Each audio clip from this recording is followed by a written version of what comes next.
All right. Good evening, everyone. It is Friday night, so welcome to another evening with Heavy Metallurgy. I am one of your regular hosts, semi-regular hosts these days. Schedules have not been lining up between Marty and myself. He has been sick this week and also had plans for the weekend anyway. So, Marty, we hope you're feeling better and able to enjoy all the shenanigans you were scheduled to get into. And since Marty is away, I am joined by two of our favorite guests making a return. We've got, first off, here at the top of the screen, Kellen from Killing for Company. Kellen, how are you doing tonight? Doing well. I hope Marty's enjoying himself out at Fat Camp. I think I thoroughly put him in his place this past Wednesday. The crowd was overwhelming me in my favor. I have to You say, kind of carried that one in a landslide. Yes, you did. it was people. I've at some point during the Wednesday stream, for anyone who missed our discussion over Beyond the Wandering Moon, I felt bad for him at some point. So hopefully he's often somewhere in the woods licking his wounds after taking a bruising in our discussion. But I'm happy. This has been in the making for a little bit. So to get we're the right time to do this, I'm so happy. I finally get a chance to get on a stream here with Rick and go through this topic. So excited. Indeed, yes. We've had this kind of brewing in the background for a while because there's been a couple of times earlier in the year where Marty thought he was going to miss a Friday night. So I got you guys on board for this topic. And then at the last minute, plans would change and Marty was always available. So it's like, okay, we'll just kind of keep this in our back pocket until Marty really is offline for a Friday night. He misses very few Fridays. He's very committed to the show and really enjoys doing it. But the time has come for us to dive into this one. But before we do, we've got to talk to our other guest. Rick, it's always fun to have you on the show. How are you doing lately? Oh, you're talking about me. Yeah. How you doing?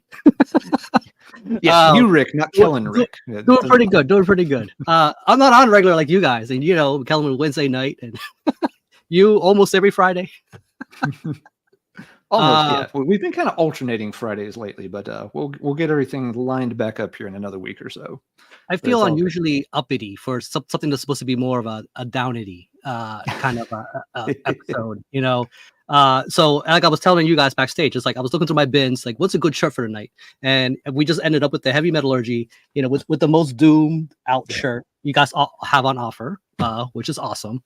So also figuring out what to drink. I may take a few bathroom breaks. There might be a reason. Chromie is appreciating the new do there. Yeah. It's just special shampoo, but but I decided, instead of going with beer, I think a good beverage would be something kind of THC kind of hopped for this occasion to kind of just get the heart kind of moving, but not too much, just to kind of get really into this topic. Hey, Marty. What, Marty? Good to see you. Hope you're having fun. We will hold down the ship here in your absence. And glad to see everybody's here. Brian McFadden already can see in the comments. He loves Doom, so people don't crap on it too much. Yep, lots of folks already in the chat. Good to see. Lots of folks, are piling in and very, very chatty. And they have been, they got a head start on us tonight. The chat was already pretty busy a good 15, 20 minutes beforehand. Hope everyone out there has had a good week and is ready to have maybe some kind of spooky Halloween season fun this weekend and talk about what can be some kind of spooky music tonight. But we did the spooky stuff last time. Tonight we're going to stick more to the I have a commentary. Genre. I have a commentary for that though. So you guys covered Ghosts last week, and too bad I couldn't make it live. But I was watching afterwards, and you guys missed the Kit Kat Ghost Toast offering, and that is something that should have been mentioned during the season, just because it's Ghost and Toast and Kit Kat, and they're offering it. Michael Stipe, Kristen Hirsch, Your Ghost, a classic. It's a metal, no, but I thought it was worth a mention. And so I thought another one too. I didn't count this as an official part of because it's more hardcore, but I did a quick pull of the Age of Apocalypse, Grim Wisdom. It's kind of like It's like a doomed out hardcore. It's crazy. From New York, and that's a song. There's a particular song called "Ghosts." Heart Island. Right here. And if you guys live in New York, you know that's near Brooklyn, and it's kind of I guess it's considered a Potter's Field, which is also an Anthrax song. And if you guys know what a Potter's Field is, it's kind of like a place where there's unmarked graves and people, and where they put the homeless. It's kind of sad actually when you think about it. It's the place where when you go to rest, where you have no identity, or you're just not recognized by general society. But cool stuff for this season. If you're into something that's a little more like Life of Agony's River Runs Red, with a little bit of integrity and Typo Negative's World Coming Down, kind of all wrapped in one, this is for you. But great album, great song. There you go. That's my monologue. Good deal. No, thanks for sharing those for sure. And guys, do you have anything going on your channels that you'd like to take a moment and plug before we get completely mired down in our topic for the evening? Kellen, what's happening over on your channel? I'm behind over here. Rick's already got extra credit on the board before we get into the topic tonight. So no, I'm trying to put something together with Jurgen. So I don't have details about that yet, but we're going to be putting together a video, but I'll have more details coming. I got to work out a time that works best for us, but look for that in the coming future. Good deal. Should be very fun indeed. And Rick, anything you'd like to reveal about what's happening over on the Dreadful Minutes? There will be a Dreadful Halloween episode, Halloween night, live premiere. Join us on the chat. It's going to be me, Brian Arkham, Logan. You guys know from Wednesday nights, Metal Beer Snob, and a new face, Jaxby the Ripper. She decided to join us this year. So I still haven't put the schedule up because I'm still in the middle of kind of finalizing the edits, but it's going to be a good one. Expected to be like a nice 4-hour kind of hangout, more or less. So yeah, so that's been on my mind lately. Very cool. Yep, some good Halloween fun for everybody to enjoy once the trick-or-treaters are out of the way, and you make sure that your yard is secure from all the toilet paper. Do you want to take a moment to plug anything going on in your channel, Alan? Yeah, sure. Why not? Let's see. This week I posted a video talking about the early years of Tokyo Blade, a new wave of British heavy metal band that was very good and had a push, but never quite got over the hump. But they've had a long career and done a lot of good stuff. It got a really nice reaction. There's were apparently a lot of Tokyo Blade fans out there who, like myself, were wondering, why does nobody talk about this band? So there's been a really good chat around that one this week. Don't know for next week. I might post a video on some old US kind of traditional and power metal demos. I've got it put together, but I've got a few other things too. So regardless, there'll be a video up nice and early on Tuesday morning, like there is every week over on Let's Talk Metal. And we did post a review of the new Gigan album today on Heavy Metallurgy. So if you're into psychedelic, sci-fi, occult death grind, yeah, that's all the adjectives. I got them in there. Definitely go check that out. They're a very, very cool, very intense band. You can't miss it. They make their logos like half the cover size. It's always really huge. It's literally the size of the Japanese space Godzilla monster that it is based on. It's like those old Amorphous albums. You know, I love that logo. They love the logo too much. They put the top of the cover. Like, whoa. Yes, this is their first album in several years. It's quite good, and yeah, if you want to see more, check it out. The video is the review format we did for this one is a bit different. It's kind of quirky. There's a lot of Easter eggs hidden in it for Gigan fans. So hope you all enjoy. All right, I think we have got all of the preambles taken care of. So tonight we're talking about doom metal, and the main reason is Marty is not the biggest fan of doom metal, so if I want to talk about it, I've got to wait until he's out of the show. No, Marty's fine with a lot of doom, but I think you two guys, among a lot of folks in the VC community, when people do bring up doom, you're both ones that immediately pop to mind. So it was kind of a natural topic to have y'all join us for. And we can start, something very basic here. What is it about doom that we each kind of like? Why is it one of those genres that we kind of gravitate towards? And Kellen, let's start with you on this one. We'll get you up front and center here. You can tell us why doom. I think it was, out of all the subgenres, one that came a little bit later to me. Meaning probably after a handful of years that I started to get into metal as a genre. That was probably, it probably took, death, black, grind kind of is where I started. At the end of the 90s, early 2000s, I kind of came through the grindcore punk scene initially before I got to heavy metal. So if just in terms of like the grander journey of everything is something I took a little bit longer to get to. And as in the process, now I probably spend more time just kind of catching up, learning more about the bands. And it just gives me a little bit of something to turn away from. Like I like a bit more diversity in my listening habits now, by comparison to just the extremity that I got early on. And I think, as we'll get into tonight, it's probably a little bit more diverse, and there's elements of it happening in genres that it may not be sort of the dominant influence, but there's enough sort of going on there to where I can find some aspect of what's appealing about doom in all sorts of different bands. And we'll kind of get into how it's sort of messy now in terms of all the different aspects of doom and where it sort of intersects other genres. But more or less, I think it's a genre that always sort of been third or fourth, maybe for some deeper on the list in terms of popularity or interest. Yep. And that always kind of pulls you in, right? Like you want to know what you're missing and what people aren't talking about. And I think doom's a good example of how that sort of persisted. Oh, well said.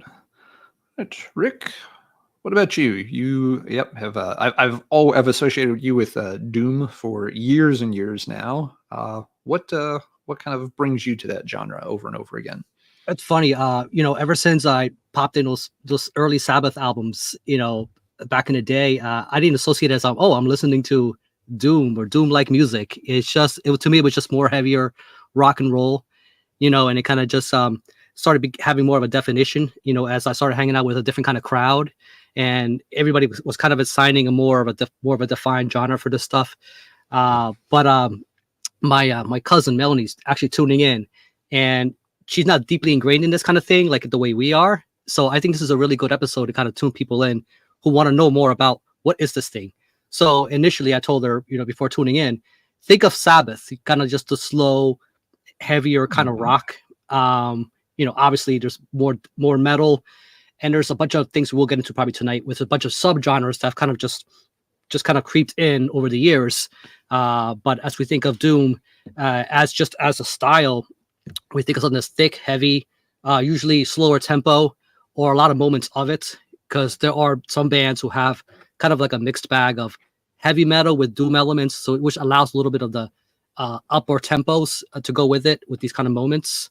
But I think that it's, even though this particular stream is talking about how it doesn't get enough attention like a lot of these other genres, I think it's creeping up though. I think more and more people are finding appreciation. I'll give you a case in point. So as I walked in the store, rest in peace, Eric Wagner, and I found that how they're already marketing his likeness for things. So there's definitely an appeal to some of this stuff out there. Nice. Just can't help himself. He was like the setup. I had to do it. I had to do it. Put it together. Yes, beautiful. I saw it sitting there like an hour before the show. I'm like, let me just do a quick print out and see how convincing I can make this. Not very convincing. No, but I think that a lot of people who claim to not like doom are usually people who are associated with more faster and just the kind of stuff that's a little more, maybe more reverby and whatever, you know what I mean? But and there's people like us who are a little more general with a lot of other stuff, but it's not the easiest one to sell because a lot of people are impatient. Yep. And a lot of it requires patience, depending on what it is. So it's hard to really kind of explain it in a way like you would other genres. When you say rock, indie rock or something like that, people are like, oh yeah, okay, I know what you mean. But doom metal is not the easiest to really kind of sell people on. Mm-hmm. No, good points for sure. For myself, it's a genre I got into relatively early when I started listening to metal. And the big thing for me was just that it was fucking heavy. Other styles were too, but to me, it really put the heavy in heavy metal. It was a genre that everything, yes, a lot of bands you might be fuzzy and distorted, but playing it a slower tempo a lot of time, there was a lot of emphasis on everything. You could typically, hear the vocals really well. You could hear, the guitars and other instruments very well. So it was, when you focused on it, everything could come together. There wasn't stuff being lost in the background noise like you might have, with some other genres, especially if the production wasn't so good. And you got into, some speed bands or thrash bands and early death metal where the production techniques and that the emphasis on speed sometimes made the music very sloppy and hard to sift through. I liked some of it, but the fact that, Doom could be relatively clear and still retain so much weight always really impressed me. I think you hit on a good point with the production side of it, because think of like the early death metal, you have like the Mora sound, right? You had the unisound, you had all these different studios, but they had a sound. So these bands would come in, get these names to come in and, tweak the knobs a certain way. They knew what to do. There's a certain style and they knew what to do. But there's always this element of danger that'll kind of homogenize the style. Exactly. Too many bands were saturated. I'm almost seeing that now with some of the Doom bands where it's like, okay, we got this sound, but we want to kind of have this sort of echelon where you can go. This is certain heights, so the names to call. There's a Swano, there's a Chandler. There's somebody there who's done this. And these are great people who know how to master the stuff and mix it. But I think you should also allow some room for for more of that kind of innovation. Because not that these guys can't do what they do very well. It's just that sometimes too much of this, you stick in that comfort zone. You know what I mean? I think there's a period where it needs a little more essences to evolve. Because I noticed this with some bands that come out and go, oh, this sounds a lot like this band. and even though the performance may be quite a little bit different, but there's something in the production and the way they do the tone and the production style that kind of just it makes it not as unique as it could have been. Yep, very good points.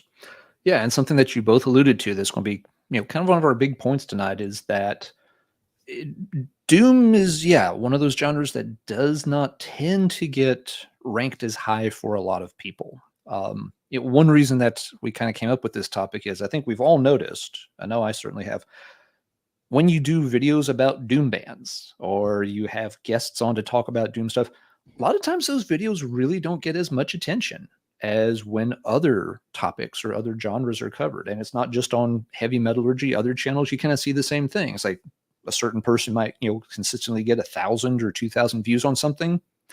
And then when they do their Doom video, it's noticeably less. So there is definitely something about the genre that it's not as popular overall as, say, thrash metal, death metal, black metal. Those genres, people seem to gravitate towards more and definitely will engage with more in terms of content.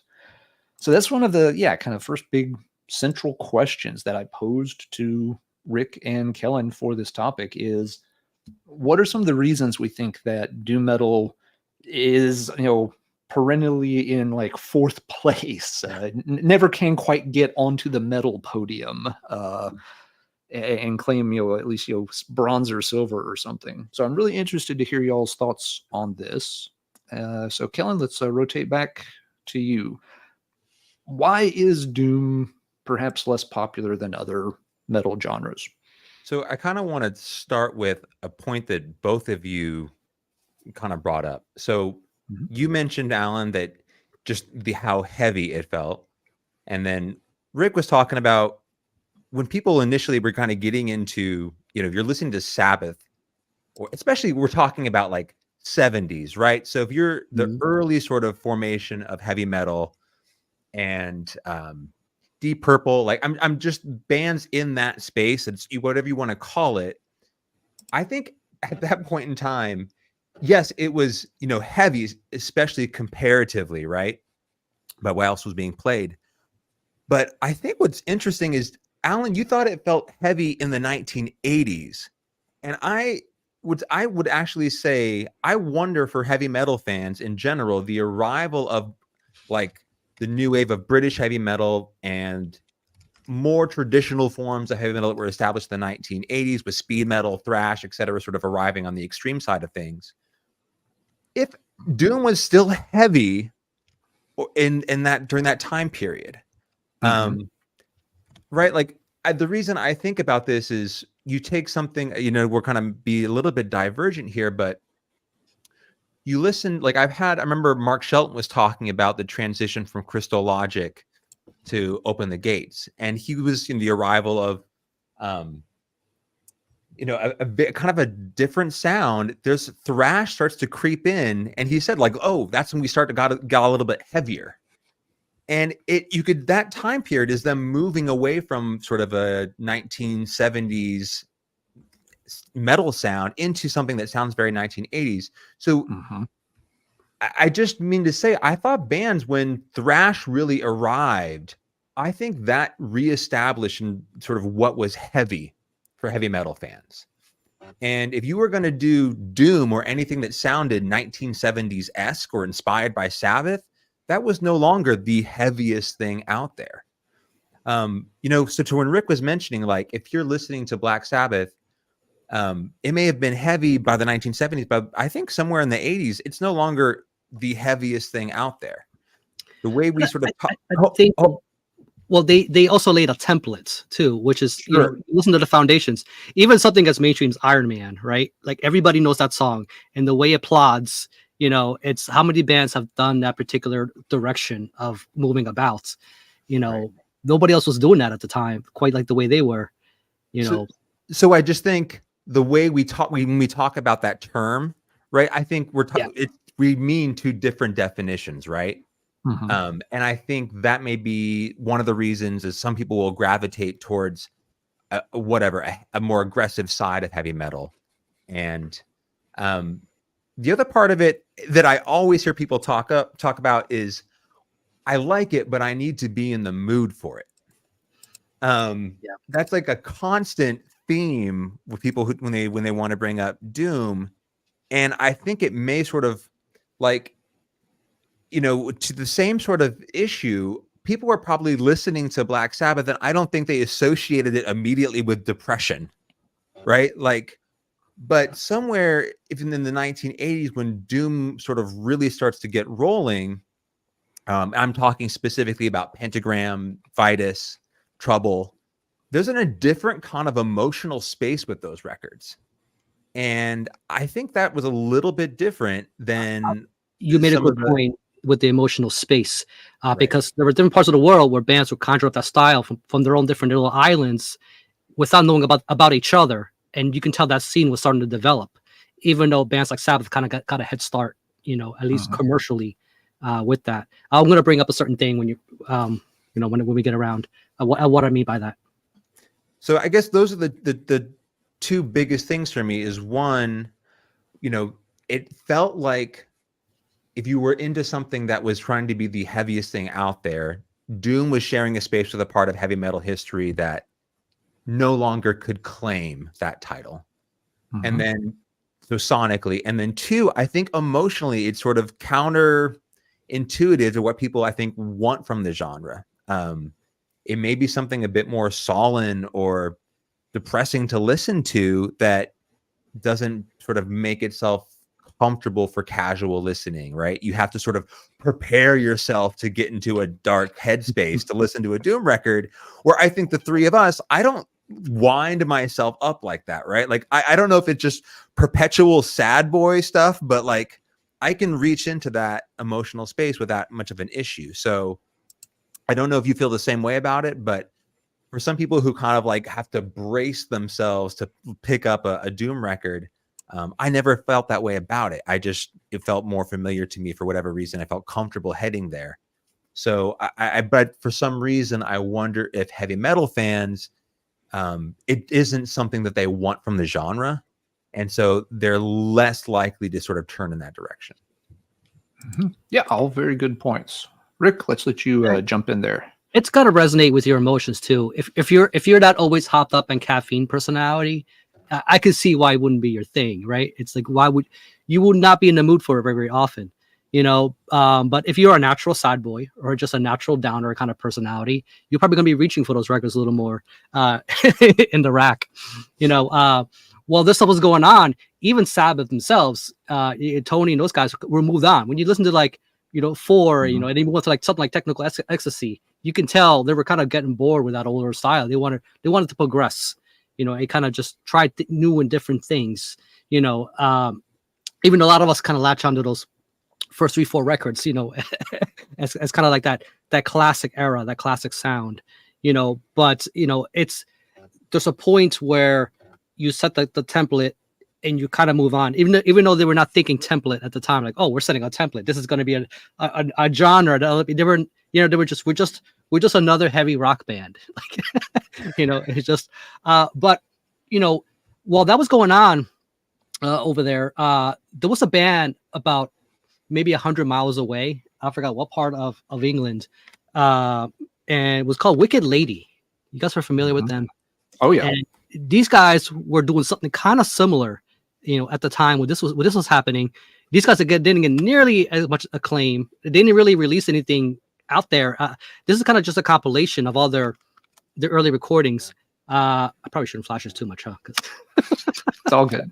Boobage. But these guys would not be classified by today's standards as metal. Obviously, they're more of a heavier rock. But at the time, this is the kind of stuff that was way too slow tempo for what was average and mainstream and what was going on at the time.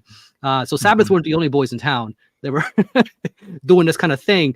I think that what Tony was doing, he had a really good tone that also, along with the playing style and tempo, that tone, it's kind of what a lot of people are after even today. You see a lot of these stoner and sludge bands who are kind of reaching for that old tone. It's somehow he just nailed it, you know, with that. I don't remember what his setup was like, you know, but then on the other side, here in the US, you know, we had Bedemon and these guys who were also doing kind of something similar in their own way. And that's what I mean by their own little islands as far as what was going on there.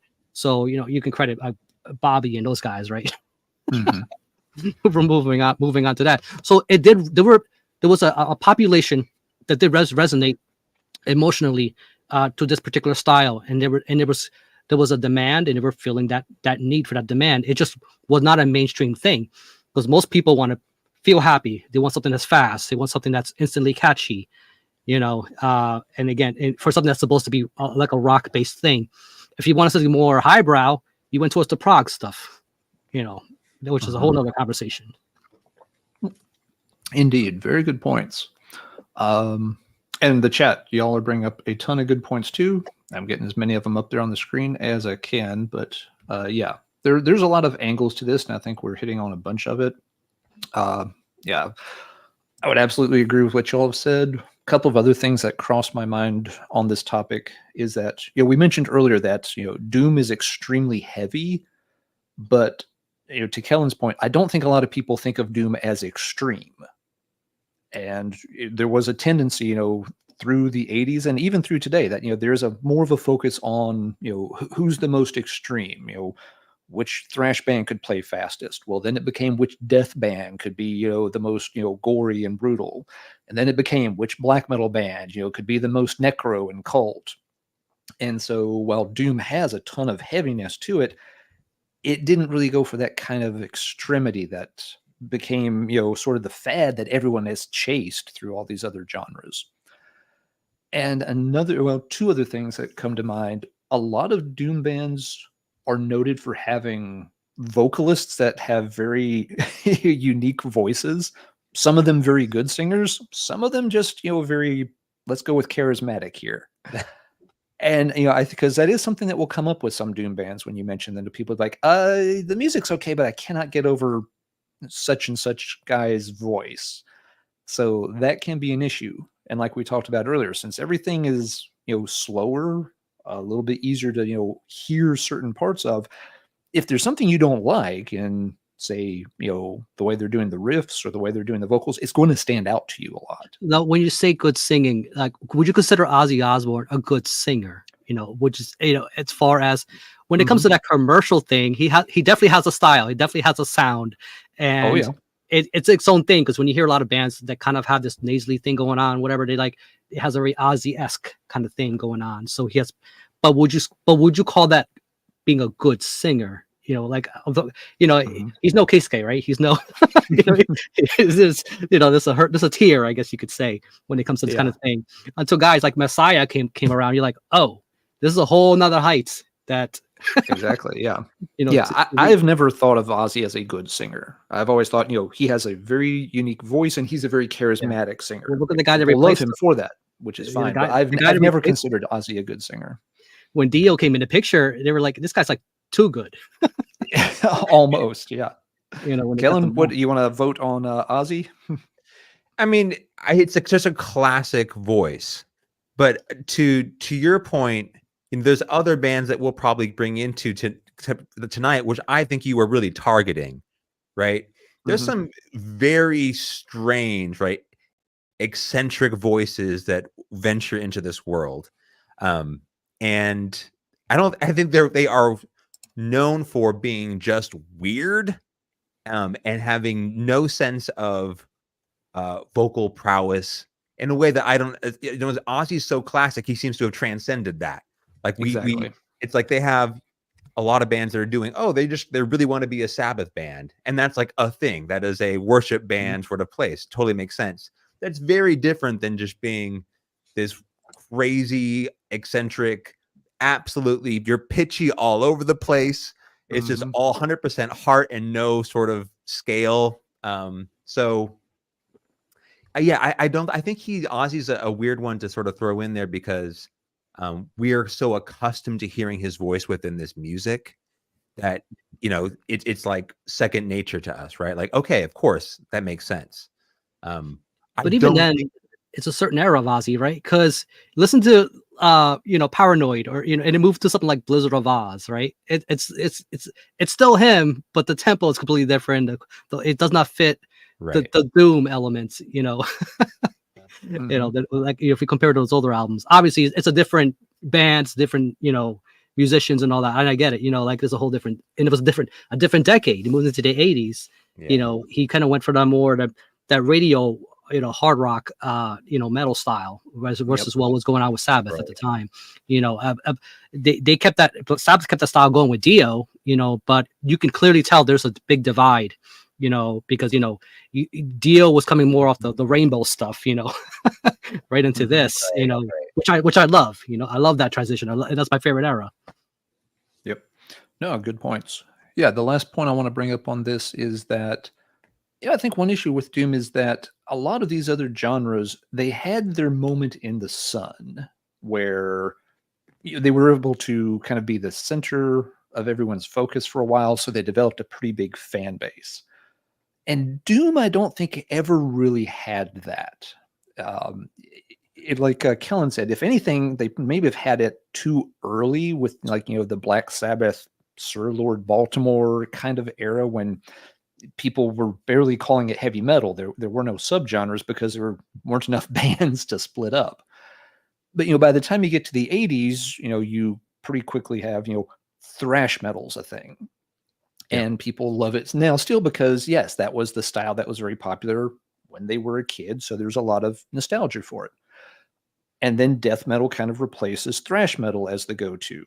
And so now we see the same thing. There's a lot of attention and love and focus and people tuning in for death metal content because death metal had those key years to themselves. Black metal follows suit there too, and they had it. Even glam and hair metal. It's something that a lot of folks more invested in metal don't take very seriously. But there's a reason that those bands can still get out and tour too. They had their moment in the sun in the mid and late 80s, and so people that grew up there have this big emotional attachment to them. But there's nowhere in that timeline where doom ever kind of really came to the fore. And as such, it kind of makes sense to me that there's not as much attention given to, doom metal, because when people look back, it's not the thing they most remember or most connect with. There's always those few bands that people may have liked, but it's never like yeah, for 4 years there, doom reigned the metal underground. So right. Nah, there was a couple of good Candlemass records that came out in those years, but everyone was paying attention to Bay Area thrash. It was an element of like thrash is we want to pump your blood, right? But doom, it's like we want you to feel bad.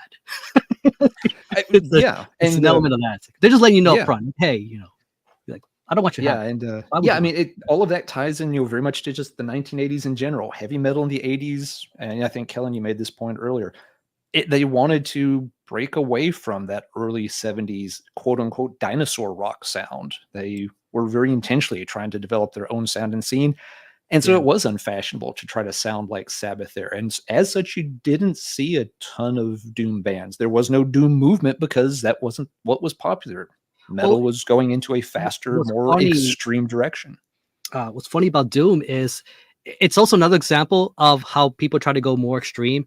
With metal, people try to up the ante by being faster, right? And just more aggressive or whatever you want to call it, right?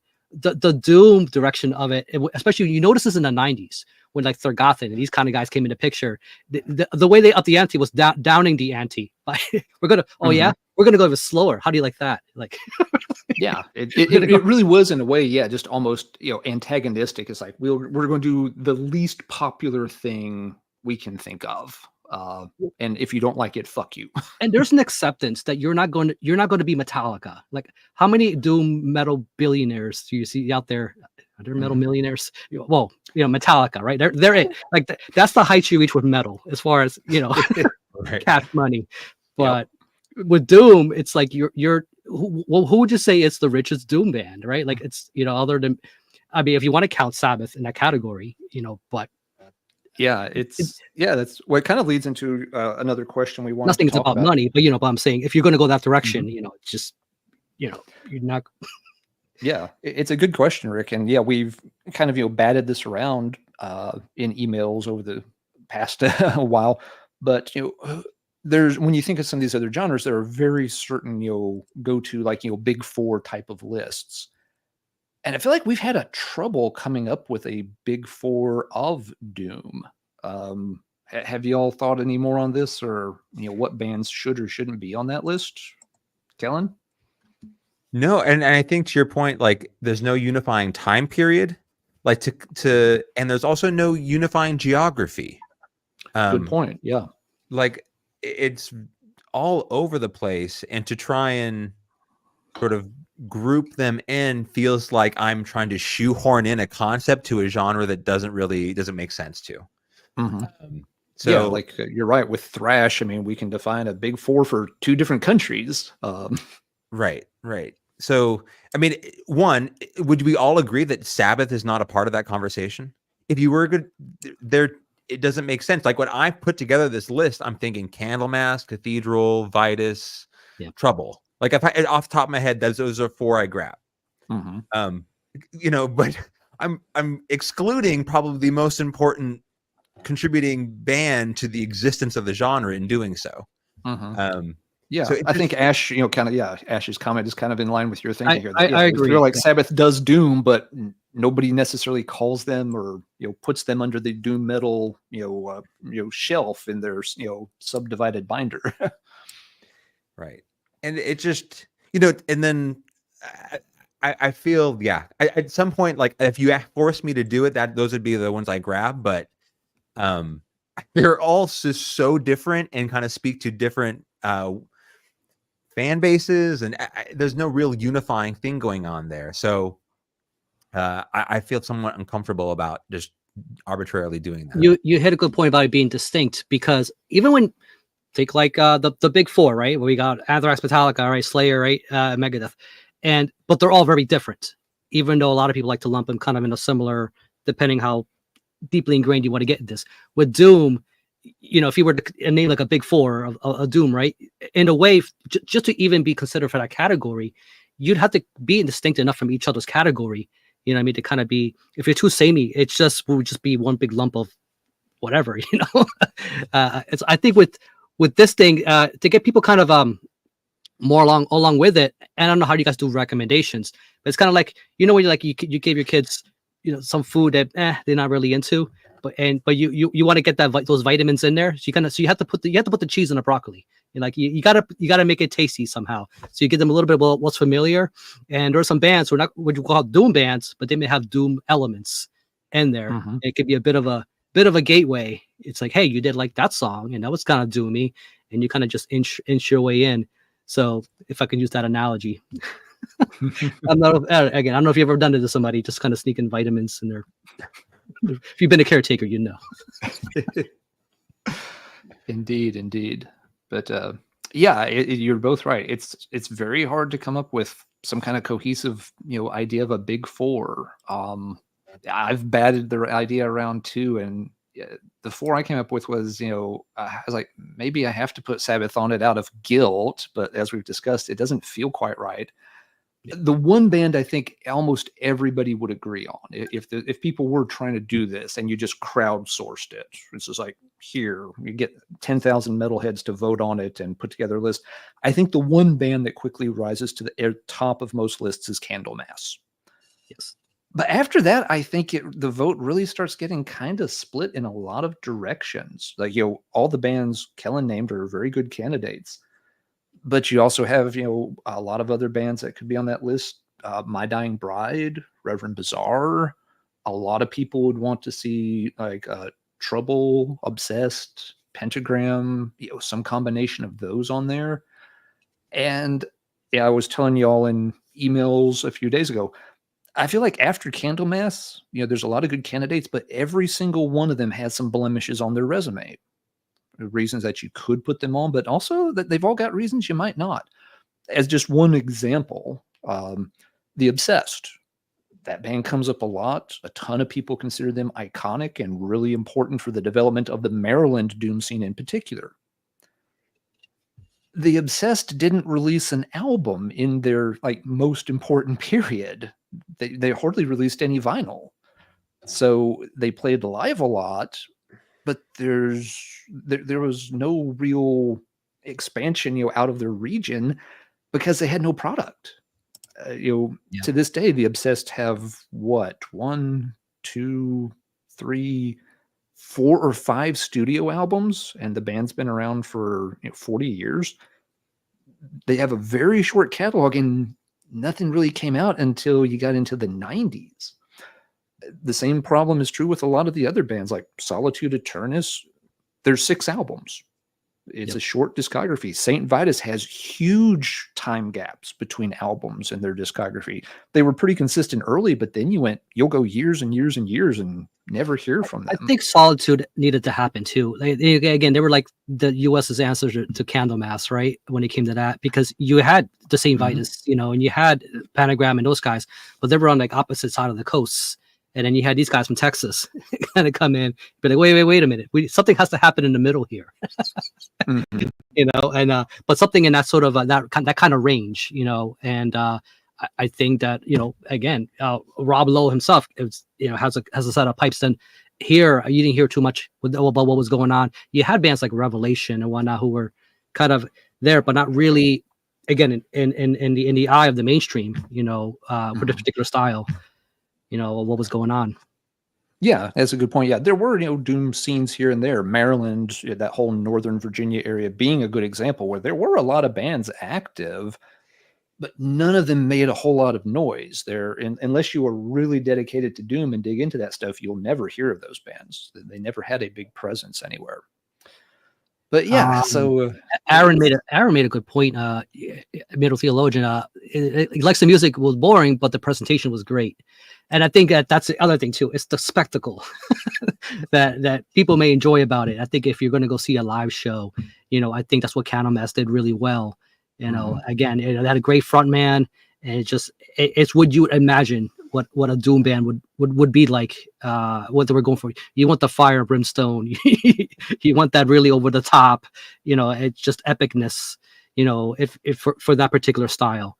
You know, even though it may not be your favorite music in the world, but if you're tagging somebody along, you know, you always want a spectacle with every show. But I think doom has a different kind of flavor to it. a different kind of evil, if you will. Well said. All right, now, next big thing that we want to talk about, and you've both alluded to as we've covered some of these other questions, is that Doom does tend to get mixed into a lot of other styles. And as such, you find Doom and Doom-y influences or, segments mixed in with a lot of things. And, that's something we wanted to highlight tonight. Sometimes people do tend to think that Doom is all just this kind of slow, monolithic plodding kind of music, but it actually doesn't have to be. There are a lot of little different styles, what we would call different subgenres within Doom. So I asked the guys to pick albums and to maybe focus on picking some albums from some of these different styles, so that for folks who aren't as familiar with some of them, we could kind of represent that Doom is not just a very slow one-trick pony, that there is a lot that you can do with it. And I think we've seen more and more of that as the years go by. So I think it's time we got into showing some records, unless there's any other points you guys would like to make before we start that. I guess it'll occur as we show things. There'll be some, of course, I guess some thoughts, because I'm really curious about what you guys pulled. Because I'm like, should I go this direction and go more of the epic stuff or more of the Death Doom stuff? I don't know, which is the range. I'm hoping everyone's got a little bit of everything to show, but we'll see what everyone pulled and discuss as we go. See, like Kellen, every heavy metallurgy show, I have like 50 billion things thrown across the floor here. I will just grab. No one ever sees the floor, It's just the stuff we got to put away afterward. All right, let's get to showing some to albums to folks. And Kellen, what's the first one you'd like to pull? Okay, so I'll start here, because we talked about sort of geography, and there's one country that probably has a stake specifically to a very early part of Doom's history that does not, I think, get talked about when we mention like really formative bands, countries, contributions to the genre. It's often, we're talking about UK or America. But for me, I think Italy deserves to be part of this conversation. Italy has an amazing Doom scene. So the first record I grabbed here is Black Hole Land of Mystery. Nice. And this is kind of inroads into talking about a very different sort of association. Like, this part of the world was including sort of prog and soundtrack kind of rock 70s stuff into their Doom scene during this time period in a way that I don't think people often associate with Doom as a genre. And they were doing it also with a very sort of occult sort of leaning. They're also from a country where it's going to be weird. It's like saying something comes from France. You're like, it's not going to be normal. Yeah, it is. Italy's another one. It's strange. And like, when I first started to get into like whatever Death SS and this kind of stuff, it was totally different than any other. If you're listening to whatever Candlemass and then you listen to Black Hole Land of Mystery, it's like they belong in two different universes. They're totally speaking to a different kind of fan base. But I think something about the Mediterranean scene in general, just like the Greek black metal scene had a very, very different sound than the Norwegian sort of counterparts.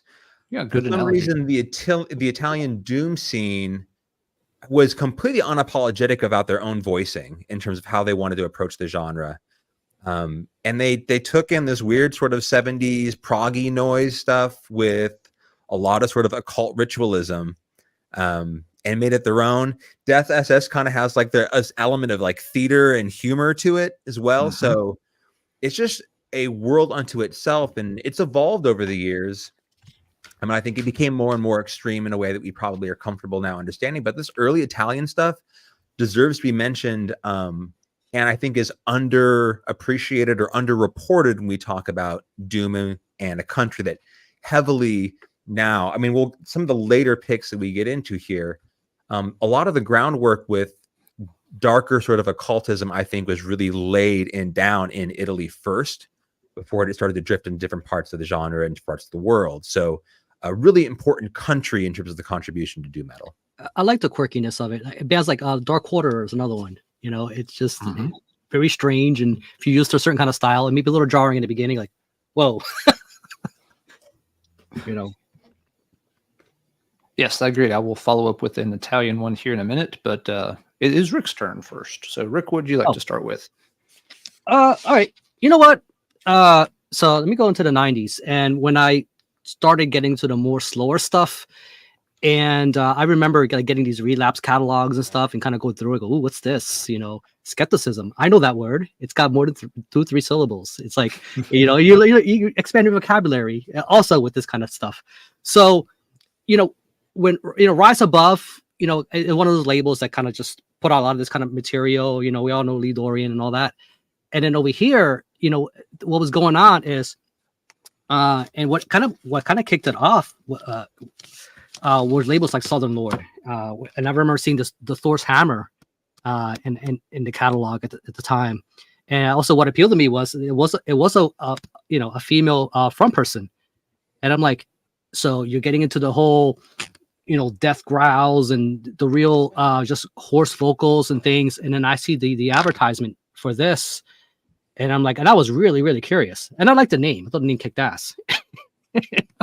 So, and I believe this is I think it's what's number one Sun 1 in their catalog. It's like their first official release. And I think that they're a very important. She looks almost like a vampire here.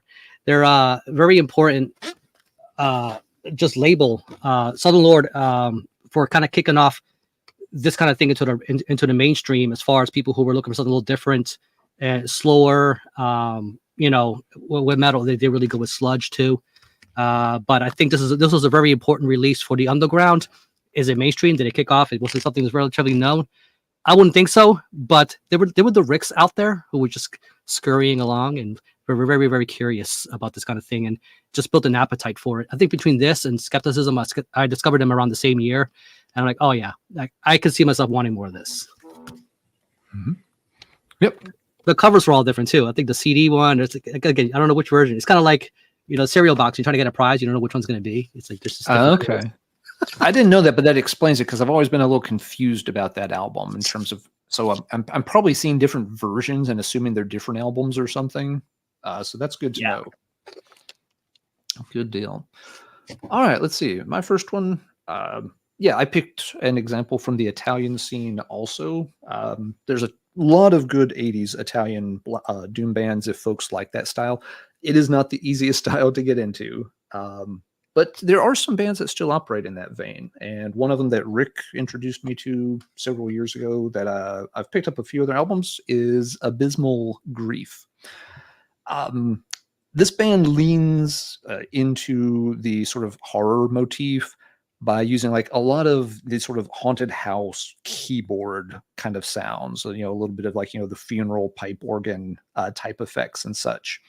And it works to really good effect. It does help create that kind of, spooky, chilling atmosphere. The vocals also lean into it a bit, getting a little bit of that kind of, Count Dracula thing going on. Very recently, Kellen, y'all covered Denial of God on the Album Club. And, one of the things that I think, Marty and maybe someone else had pointed out was like, this, is very, spooky storytelling stuff based, but a couple of you made the comments like, I wish it had like, some like horror themed keyboards or something that would put it over the top. And I'm thinking to myself, that already exists. It's this band right here. Abysmal Grief's done several albums. All the ones I've picked up so far have been very consistent and very good in that style. They stick to kind of one thing. There's not going to be a ton of variation in the ones I've heard. So it's going to be a style that you either like it or don't. But it shows that, Italy still has some bands operating in the doom metal sector. Black Oath is another one that might come up later. So it's not just that there was an 80s scene and then it all went extinct. I think some of the newer bands have maybe gotten a little bit less weird, but they still do have their own thing. I feel like you can pretty quickly identify even a release like this after you listen to it for a couple of minutes. I'm pretty sure these guys came from Italy. That has to be their home turf. Very cool, band. I like the gimmick myself. It may not be for everyone, but yeah, Italian doom metal is still going pretty well. They're a good Halloween band too. It's just very much so for this particular time of year. It's got a little bit of it. All right, Kellen, we've circled back around to you. So what have you got next that you want to pick up off the floor there? Okay, so if maybe the Italian scene's a little bit difficult to get into, if there was another country, we could do an entire episode on this country's contribution to the world of doom. So there are a bunch of different bands that we could pull from, but here I'm grabbed the first Minatari record. So Minatari's from Finland. Between funeral doom and traditional doom, most people will probably be able to reference Reverend Bazaar here. But Minatari comes around the same time. Mm-hmm. And, you know, the 90s and doom metal, I think the sort of, if you want to say blame Cathedral and all the different stoner stuff that started to arrive. Fair. Yep. I think the genre, you know, well, there's some exceptions here, but overwhelmingly, I think people started to see the genre drift more and more towards sort of stoner doom, right? Like I think of 90s, even Trouble, right? The Trouble releases become a bit more groovy, if you will. And well, they're classic. The 90s doom sound, I think, got roped a little bit more into that world. Here comes Finland, Reverend Bazaar, and Minatari arrive, and they're just like, "Oh hell no!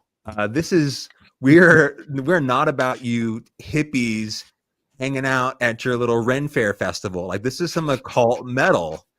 And they really kind of reinserted a level of blasphemy back into, in a way that for the 21st century, that I think they thought bands in Finland thought was missing from the genre. And you know, this album, and I think their second one is probably a little bit more on the epic side for me. This is a little bit more straight up in the world of Reverend Bazaar and sort of occultish doom metal. But Finland, with in addition, all the funeral doom that comes out of the country, are like major players in the world of doom metal in this time period. And I think people, if you know Reverend Bazaar and you like that band, you definitely need to check out Minatari as well. Mm-hmm. Think about some of the bands too. I think kind of made me think of you never always know, especially if you're not that familiar with the band, if they're serious or not. Like sometimes it's so over the top. You're like, they can't be serious, right? They're just it's way too silly. That's a really good point, Rick. And you're so serious and you come out silly. Does that make sense? Yeah, they start to come across as very tongue-in-cheek sometimes. And for me, that can be a deal breaker on a doom metal band. I don't mind that kind of humor sometimes in other styles, but when doom bands start to get a little too goofy, it does rub me the wrong way. It kind of ruins the atmosphere, which is a big part of doom metal. It's one reason I've always had some trouble with Reverend Bazaar. I always feel like they're yucking it up just enough that I can't take them seriously. And as such, you know, it's just like, well, why am I listening to this then? There's a little bit of a boomometer too. Like Kellen just showed, you know, she didn't quite have her whole chest showing. So there's some tasteful stuff going on with the artwork, which is, you know, it's not too much. And you put on a Witchfinder General and you open it up and there's like all this stuff going on in there. You know which album I'm talking about. Both of them. You're like, is this a serious band? But can we just take a quick moment there though on that? Sure. I mean, absolutely. Not necessarily the Rick's boob observations, but can't help it. But like it is also a genre that features a lot of sort of goddess, right? Like there's a heavy feminine, right, presence. A lot of women are singing in these bands. Like it is unique in terms of heavy metal culture how much women are involved within doom as a genre, and you see that in the album artwork, right? So I know you meant it as just a quick sort of boomometer, whatever comment, but it brought to mind the fact that we do see, unlike a lot of other potentially heavy metal genres, we do see a whole lot more in the album artwork and also in terms of membership within the bands. There's more women within the genre. Mm-hmm. Oh, good point. Yep, and I'm sure we'll see some examples of that. Yeah, there are certain styles of doom too that, there's a really strong female presence in terms of band membership. But Rick, so it got me thinking. Then you had bands. I think this is actually a Rise Above thing. There might be a few of these. Lucifer, right? And they're Swedish, German, kind of a mixed bag. They put on an album this year. I like it, but it's never going to be album of the year for me. But one that I really enjoyed with what's her name, Joanna, is the Oath, and I've been yearning for another kind of collab with these two, and just if they would put out something. But they got their own projects, right? She's got Lucifer, and she's in a band called Maggot Heart, right here. So they've moved on to other stuff, but there was a period, when there's a certain kind of, I don't know, magic that was going on with this sound. I don't know how familiar you're with the Oath. This is the only thing they released. It was very brief, and then they split up and kind of went their own way. But this is another one. I think it's kind of a classic in Rise Above's catalog. Sometimes you don't need a band that has 10 albums out. Sometimes it's a one and done thing. You know what I mean? But it can make a huge impact. It did for me. Kind of when I was getting back to, because I did take a break from doom for a little while, and then when this stuff came out, and when I was checking it out, I think it was on Bandcamp, I was like, yeah, I'm back in, and my addiction happened, and my bank account got smaller, and that's another conversation. We've all been there. All right, let's see. I'm going to kind of keep following in Kellen's wake, and bring out another sort of more traditional Finnish doom metal band. They claim to be Finland's first ever doom metal band, and I can't think of anybody earlier. It is Spiritus Mortis. Their demos and stuff track back to, I think, 1990, which would be very early, as we've mentioned before. Doom, it's not like there's a huge number of doom bands that far back. Spiritus Mortis has never put out a ton of stuff, though. I think they finally have gotten up to the point where they have 5 albums since 1990. So another band that, really, takes their time. They've been through a lot of lineup changes. There's a pair of brothers who are at kind of the core of the band. This is album number 3, called The God Behind the God. This was kind of the period where the band probably got the most exposure, because they had picked up Albert Witchfinder as their new vocalist. He had, Reverend Bizarre had already run their course, and this was one of the first projects that Albert got involved in post-Reverend. He did 2 albums with them, this one and the follow-up, and has since moved on to a whole bunch of other projects, which one of those might come up later too. But Spiritus Mortis is doing the same kind of thing that Minotauri did, which Kellen described really well. This is not funeral doom. It's not meant to be, too silly or anything like that. It's, again, the cover gives you a good idea. They're wanting that, kind of, scary, occult, evil vibe back into their doom metal here. Obviously, there's, comparisons made to Reverend Bizarre. To me, Spiritus Mortis is a bit more interesting than Reverend Bizarre. They don't push too far in that corny direction, and the music's not quite as slow. Reverend Bizarre can drag a little bit for me, unless we're talking about Crush the Insects. That is a different case. That's my favorite one. Mine as well, because it moves along just a little bit better than the other 2 do. But Spiritus Mortis moves along a bit better. But it's still very drenched in all this just, funerary. One of the songs is called Death Bride, and it's just Albert using, his very charismatic voice describing, like, the carriage carrying the casket of my dead bride through the land. And you can really wallow in it a bit if you want to.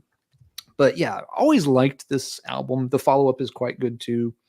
So, and it's a band that never got a whole lot of attention. Again, Finland doom metal, people tend to go in other directions, but bands like Minotauri and Spiritus Mortis are very good examples like it. of that more classic Marty sound. actually sent me a copy of that. Oh, did he? Was it last year? Yeah. I never actually listened to it before he sent it to me, and I thought it was good, but there was no special trick about it, that I could say how this stands out in a real particular way. I actually like Albert Witchfinder's, what is it, Opium Warlords, his other project. It's a little more experimental and weird, as if Bizarre wasn't bizarre enough, right? Like, like even more of that kind of stuff. So like, if you're looking for something a little more recent that he's been kind of, working on, the Opium Warlord stuff, it's pretty neat. Is it for everyone? No. Yeah, he's branched out into a lot of different projects, but and you're right, Spiritus Mortis, there are no frills to it. It's like Minotauri in that sense. There's no frills, there's really no bells or whistles or anything. They just do the style very, very well. And with that, it is time for Kellen to take his third swing at this. Okay, so I want to say you made a video about this band, Alan. But I could be wrong about that. A unique, like their history is very strange, and I think as a consequence, the kind of doom metal they were playing and really the time period in which they gained greater appreciation has kind of made them a bit of a sort of interesting sort of favorite amongst doom purists and historians. So this is Lords of Hypocrisy by Pagan Altar. Man, like a weird new wave of British heavy metal blast from the past that really gets going in the early 2000s. Yep. Like they're totally different, right?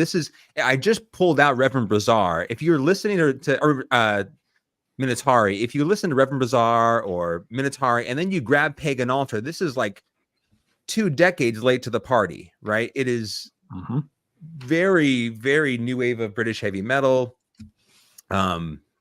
Witchfinder General kind of stuff. But they delved what they did, in my opinion, very well was they got into a little bit of like British folklore elements.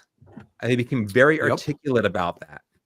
And so you have bands now that are sort of introducing, very like older versions of doom that had sounded, early 80s, late 70s, but in a way that also ties into elements of folklore and sort of weird cultish history in this kind of the country. It sounds like doom for druids or something like that. Like it just kind of has that vibe, right? Like this weird British heavy metal of Stonehenge deal. And there are more and more bands who sort of, I think, have latched onto this sound, who are interested in an older style of doom that kind of is outside of the norm. So a really interesting band. Speaking of, a distinct vocal style there, Santiago, is one way of phrasing it. But to Alan's point earlier in our stream, right? If you're not signed up for that kind of guitar or that vocal style, it's going to be a weird listen. They have a unique sort of deal going on. And am I right, Alan? Did you do a little bit of a video on this band, or am I imagining that? Nope, you're exactly right. Yeah, I'd kind of worked through their entire discography, and it's been several months back, but maybe like back in the summer. And you've described them spot on. They've got an interesting progression from the early stuff, which was pretty, rooted in Sabbath. And by the time you get to mythical and magical, the album has these, really great sort of British folk overtones that really take over and take them in a different direction. I think with the mythical and magical, you can tell they really found their sound. Like, because I feel like everything before that was kind of every album's kind of a progression, of course, but it was a little rough around the edges in some kind of ways, just stylistically, just trying to figure out, because those early albums were like trying to put them in a box.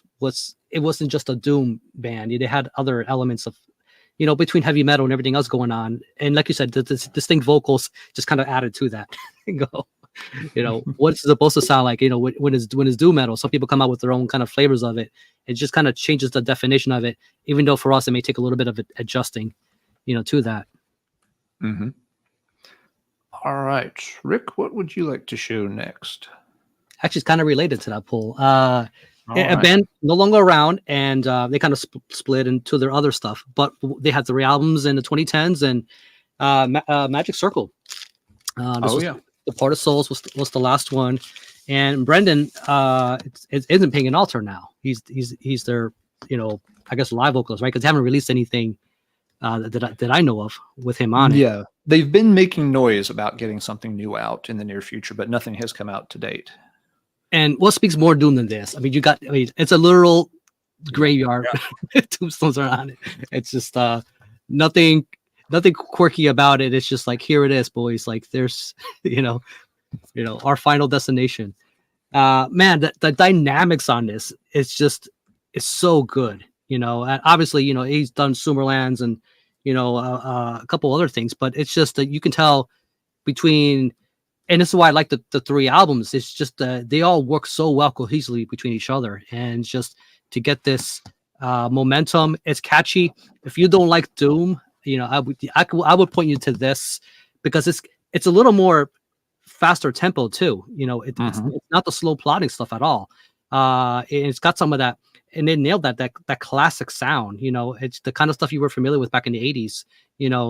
These guys, they stylistically were able to kind of just pull that and still keep it kind of interesting, so it's just, I would have loved another album from these guys. But I think that they're an inspiration for bands that are doing this in 2010s, who can kind of pick up the mantle, I guess you could say. Good deal. Yeah, I've only heard a little bit of that band. They're another one I need to sit down and pay some more attention to, because they always come pretty highly recommended. They're all really good. I think the second one might be my favorite, but this one comes pretty close. Okay. We'll keep it in mind. All right. For my next pick, I want to wander back to something we touched on with one of the earlier ones. Before I do that, something I did mean to articulate earlier to folks. At least for my picks, I have tried to pick some lesser known things. Apologies to viewers if you're expecting just to see nothing but Candlemass albums all night. I decided not to do that because, some of the bands like Candlemass and Trouble do get covered more often. We've all seen those and know you them did do well. A Candlemass episode for those. Yeah, we've done a Candlemass episode. We've done a Trouble episode. We've done a Solitude Eternus episode. So I tried, not to pick that kind of stuff. So if folks are wondering, like, where the hell is, Nightfall? Sorry, I didn't pick it for this episode. It's fine if Kellen or Rick, if y'all did, but I myself tried to pull some different stuff for folks. Okay, with that disclaimer covered, y'all mentioned that, the 90s doom got pulled into some different directions as things like, some retro scenes and stoner got more popular. And something I have trouble with myself is trying to figure out, where does doom end and where do you drift into just like stoner rock? Because there's stoner rock and there's stoner doom. And I always have trouble nailing down where a band should fall on that spectrum. So I'm going to show this one and ask y'all, what is it? Does this even count as doom? I think it's the heaviness and the fuzz. Like, that's a good example. Yeah, Caius, Blues for the Red Sun. I love Caius a lot. I've always had no problem thinking of them as a doom band. But lots of people will say, like, no. They don't belong in that box. What the hell are you doing? So what do y'all think? Is Caius a like stoner doom band, or are they over in like desert rock or some other subcategory? They were even heavier. It's a boot of their demo material. But and it quickly just moved on to more. I think when you get into that kind of regular rock territory, but kind of keeping some of that stoner element. I mean, some people call it desert rock. Which is, again, it's kind of straying away from the metal sound. But I think what makes it metal is the heaviness and the tone, which may not be appealing for people who are looking for something that's more of a general rock, hard rock kind of direction. Kellen, where would you rank them on the spectrum of this whole stoner sliding scale. Yeah, I have album club flashbacks with this conversation. Yep. Yeah. So for me, it's a metal band, but not a doom band. I guess if I had to answer that quickly. Okay. But it is super messy. Like I get it, and it probably to our first question, earlier as to why this potentially is complicated. Like distilling that, right? Because is tricky. And I was like, Rick, save me on this question. This is the 420. I think a better example would have been like a band like Orange Goblin. That was another one I was going to ask about. Yeah, it really clears out of the line. Because for me, it's like Caius is a band, right? I can't have a conversation about stoner rock or desert rock or stoner metal without that, without that band, right? But I feel I could do it I could have a conversation about doom without it. For me, I like to blame everything on Cathedral. I think they deserve all the contempt there because that's just not my band. I think Caius has something to it that you can do what you normally wouldn't do with doom albums. You could skateboard to it. I know. Yeah. I've made attempts. It's a like we get into really like sort of abstract ideas and conversations. We start to talk about this because for me, it's like, is it the distortion characteristics of the guitar? Is it the sort of temperature of the record? Right? There's a certain sort of warmth and, to Rick's point, fuzziness that we associate with stoner that like I don't necessarily get with a Saint Vitus record. Right? So I just where that line is, I don't know, but it created an offshoot, and that's the desert stuff. Right. You'd had that. You have Fu Manchu, and everybody kind of took off. And the offshoot of those members, Bramp York, and those guys are still putting out stuff. Kind of reminiscent, but I don't know. I would have loved another Sky Valley too, but yeah. Do you? So for you, Alan, you would like to throw it into the doom conversation? I'm okay with it being in the doom conversation. I'm not going to die on that hill. Yeah. I don't have to. I get people's point that, it's definitely, as Rick just said, it's starting an offshoot. It's definitely moving in a direction that's different.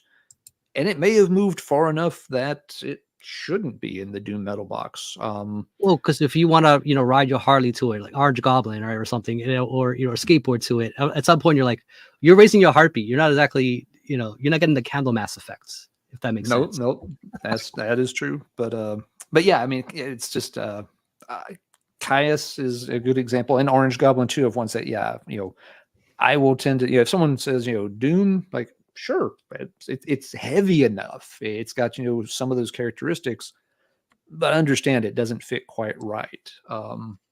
I guess I'll piggyback one thing here. This band, I think, definitely moves outside of this. Would be on the stoner rock side for me, but it's extremely well done. It's a band from Ohio called Valley of the Sun. This is like their third album, called just Volume Rock. Really simple layout and design. It's incredibly good. This is like one of the best albums I heard from the previous decade in any style. And again, it's probably, it should probably be considered like, stoner rock, not stoner doom. I'm okay. I understand that. But still, it's got a ton of heaviness. The riffs on this are very heavy. The guitar tone is perfect. The leads are amazing. And I don't know where they found this vocalist. He was new in the band on this album. But he literally sounds like he has spent his entire life just baking in the middle of the Mojave Desert until somebody pulled up in like a 1969 VW bus and asked him if he wanted to join this band. He has the perfect voice for this kind of just shamanistic, heavy, but rocking out stoner rock. If folks like that style, I really implore you, go check out Valley of the Suns, but check out this album, Volume Rock. The earlier albums are okay, but again, the lineup was different. The album that came after this, that still had the same vocalist, was okay, but it didn't quite have the same spark. I like the reinforcement with the needle. It's like all like maxed out. It's not like midway. It's like they had to make sure it was there. Yeah, it's a very simple but effective and makes the point. And this whole the album is like that. And there are some slower songs on this. There are some real faster songs. I could put this album on and just drive on the interstate for days and play nothing but this album. I have done that. When I had a car with a CD player, there were like 4 or 5 CDs that just did not leave the car. And I mean, literally just stayed in my car for years. This was one of the 4 or 5 CDs I always wanted access to when I was driving around. Well, coming from you, that's got to mean a lot, because, and I know this isn't exactly the top of the heap as far as favorite genres go, so seeing you pull that is, it's like when you pull out a Black Sabbath, it's like, okay, that's the one I got to check out if you like it. Yeah. It's a genre that, there's, I tend to be picky about. I don't want to listen to every album and every band in it, but when I find one that I like, I will latch onto it. And yes, Valley of the Sun's Voltage Rock, that is one of my albums. And if there's one album I'm going to show tonight, I think everybody should go check out that they have probably never heard of. If you're okay with stoner rock, go check out Valley of the Sun. All right. Cool. I have said my piece. That means it is Kellen's turn to say his piece. What you got for us next, Kellen? All right. So as I just get done talking a lot of crap about Cathedral, this is on Rise Above Records. This is Grand Maga's Iron Will. Oh, okay. Mm-hmm. So here we get a band. This is probably a little bit more right from Sweden. And they don't quite venture into the epic side of things necessarily, but there's definitely some more traditional heavy metal going on in this sound. And that's another part of sort of this doom sort of whatever conversation we're going to have tonight is just like we don't know where to the rock and stoner side of things that we were just sort of debating, like this on one hand seems very much like a traditional heavy metal band to me. On the other part of the thing that you can tell they are very much inspired from sort of a Candlemass side of the equation as well, on a label that is known for its stoner contributions. So like the intermingling between all of them is evident in this band. But Grand Magus has been around for a while. And they've got a new record out this year to me that sounds very much like a traditional heavy metal band. But anyway, for the people may not be aware of this potential project, but check out this band that's been around for a while, and most of their stuff's pretty good. Yeah, that's the kind of stuff I would reach for, like that, and like stuff like Doomsword. You got like a nice mixed bag of kind of both styles. Yeah. Correct me if I'm wrong, guys. I don't know much about Grand Magus. My understanding has been that they have a tendency to change styles a bit from album to album. That like not all their stuff is particularly doomy. Am I misunderstanding? Right. I think they started somewhere very much in like a doomier side of things, and then became more and more sort of heavy metal over. That's how I were to sort of a broad sweeping generalization of their sound. Looking at their earlier stuff to where they are now, that's kind of been the trajectory, but that's my I will let them in with like Slow Fag, right? Where they kind of teeter-totter a little more there. They tease the line where they kind of just all balls out doom, and then you move into this like, more kind of a general heavy metal direction. Kind of, I can see how that can be appealing. Some bands have tried it. You could bring up I don't know, like a Manila Road, right? Where they have those moments. Yeah. Is it kind of Spirit Adrift comes to mind? Was it kind of that situation maybe, or is that not a good parallel? I mean, go ahead. I was going to say Spirit Adrift, but to me they have more of a very modern kind of sound. Okay. How they do the production and everything, where something like Grand Magus more I don't know, traditional. It just has a more of a familiar, conventional kind of metal sound, obviously intermingled with the doom. Whereas Spirit Adrift to me, I don't know. Like again, it's definitely, and they were doomier the first 2 albums. I actually have it split with them and Chemist from way back. Yeah, that's a very doomy one. That's a very, very doomy one. It's hard to find though. That needs to be reissued. But as they moved on, I know Spirit just moved more into the heavy metal like direction. Mm-hmm. All right. Yeah. Thanks for the insights on that. So, Kellen, let's I get think back it's to Rick. you. I just went with Oh, Grand. you're right. I'm sorry. Yep. Let's gotta shift Rick over here. So we'll let Rick show his next pick. I'll do a Death Doom. And this is a band no one talks about. They never really have released anything in a while. They did an EP, so this is the full length. Weeping Sores. This is called False Confession. And don't know if I pull the I pulled the EP. So you can see it side by side. So this is the literally Weeping Sores right here. This is what you're getting. It's not that kind of artwork you kind of think of. Like this is the kind of stuff you see in something like grindcore. If you want to see someone's injury, but this right here, it's a little more. I think it's a little more abstract on purpose because being out of New York, if you know that band Pyron, if you're familiar with them, they're kind of like they're like an experimental kind of death metal. If you're into like the ulcerate and that kind of stuff. So it's got members of that band, and this is kind of like their Death Doom, but it's too easy to kind of just lump them into with My Dying Bride and Anathema and the early Anathema. But to me this is one of the better bands doing the Death Doom style, coming from New York. I like Gray Skies Fallen. But these guys, with members of Pyron, it's a little more experimental. They try to reach for more atmosphere and do something a little more interesting. They do not want to be conventional at all. You do have the moments with the cello and stuff like that. So they're a little all over the place with that kind of styling. So it has a very European influence. So you can tell they're listening to a lot of those bands, that kind of incorporate a lot of that stuff, but trying to elevate and do their own thing at the same time. So it's got a little bit of a, like I said, Death Doom with a little more experimentation. If you like that kind of thing, I think of like Unholy. Okay. How different, interesting that is. I don't know if these guys are at that kind of level, but it still keeps me pretty interested. Like it's not hard to find. It just have this one full length and EP, but nobody talks about them. Interesting. Yeah, I don't know that one. Jack's very excited that you showed that in the chat. And so yeah, when Jack gets really excited about an album, I usually take that as a good sign. Awesome to know. Let's see. Sorry, I got a couple of buttons I'm trying to click here at the same time. I'm going on my second can of THC, so far so good. Yes. Mike, thank you very much for the super chat. We will use some of that to buy Marty some vitamins. Got to get him back to 100% health for sure.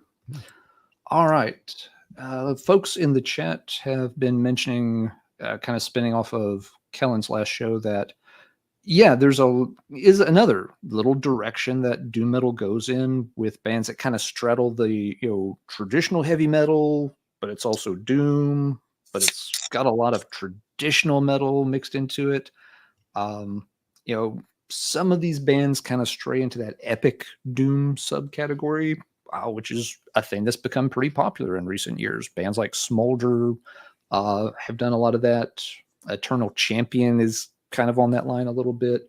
The one I picked to represent it should be no surprise to anybody. Atlantean Codex does that same kind of thing. It matches the shirt. But these bands, have, a real heavy dose of, a doomy atmosphere. With Atlantean Codex, it comes from like Hammerheart era Bathory and like the earlier, slower parts of the Manowar catalog. The Into Glory Ride and, Hail to England type stuff. But vocally, lyrically and stuff, they're going a little bit more into like, these, historical and sometimes, fantasy driven genres. So you get some of that sword and sorcery stuff mixed in with, the doomy aspects. Atlantean Codex focuses a little bit more on kind of the historical mythological side than just the flat out, castle sword dragon kind of, fantasy. I'm glad you brought that up, because early in our conversation, we were alluding that everything has to be this brooding, dark, evil, and with the cemetery or whatever. And then you got Atlantean Codex, kind of move more towards the fantasy kind of stuff.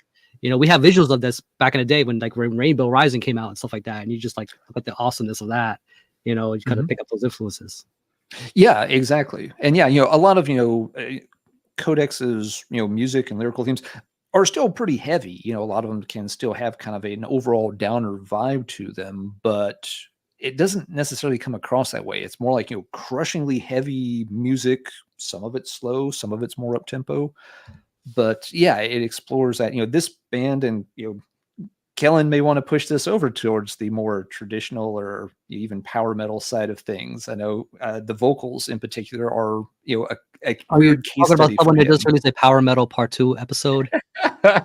He has indeed. Yes. So, little bias for me, this is a good example. They have enough doom in them that I'm okay calling them doom. But I do get Kellen's point. Especially the vocalist is fantastic. I love his voice. I think he's perfect for the material. But his delivery is not particularly doomy for the stuff. It's great. It's emotive. He can carry that kind of sad atmosphere. It's a little, I guess, another example for folks if they want something more recent.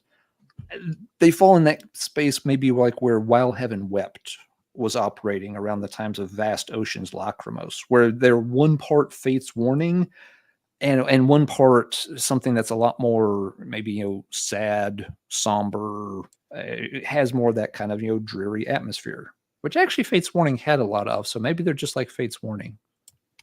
Anyway, Kellen, I'll let you if you want a chance to explain why Atlantean Codex isn't Doom. By all means. They should be like included in the conversation. There's like a brightness to those records, this sort of wall of sound that I think when you talk about their lineage, right? Like I pulled this out just to talk about it briefly because we spent an entire album club talking about Scald, but like if you listen to sort of it's that lineage, right? Solstice, they should be sort of included in that story. Just for the sake of pulling out something different. This is another band that we've kind of talked about in passing.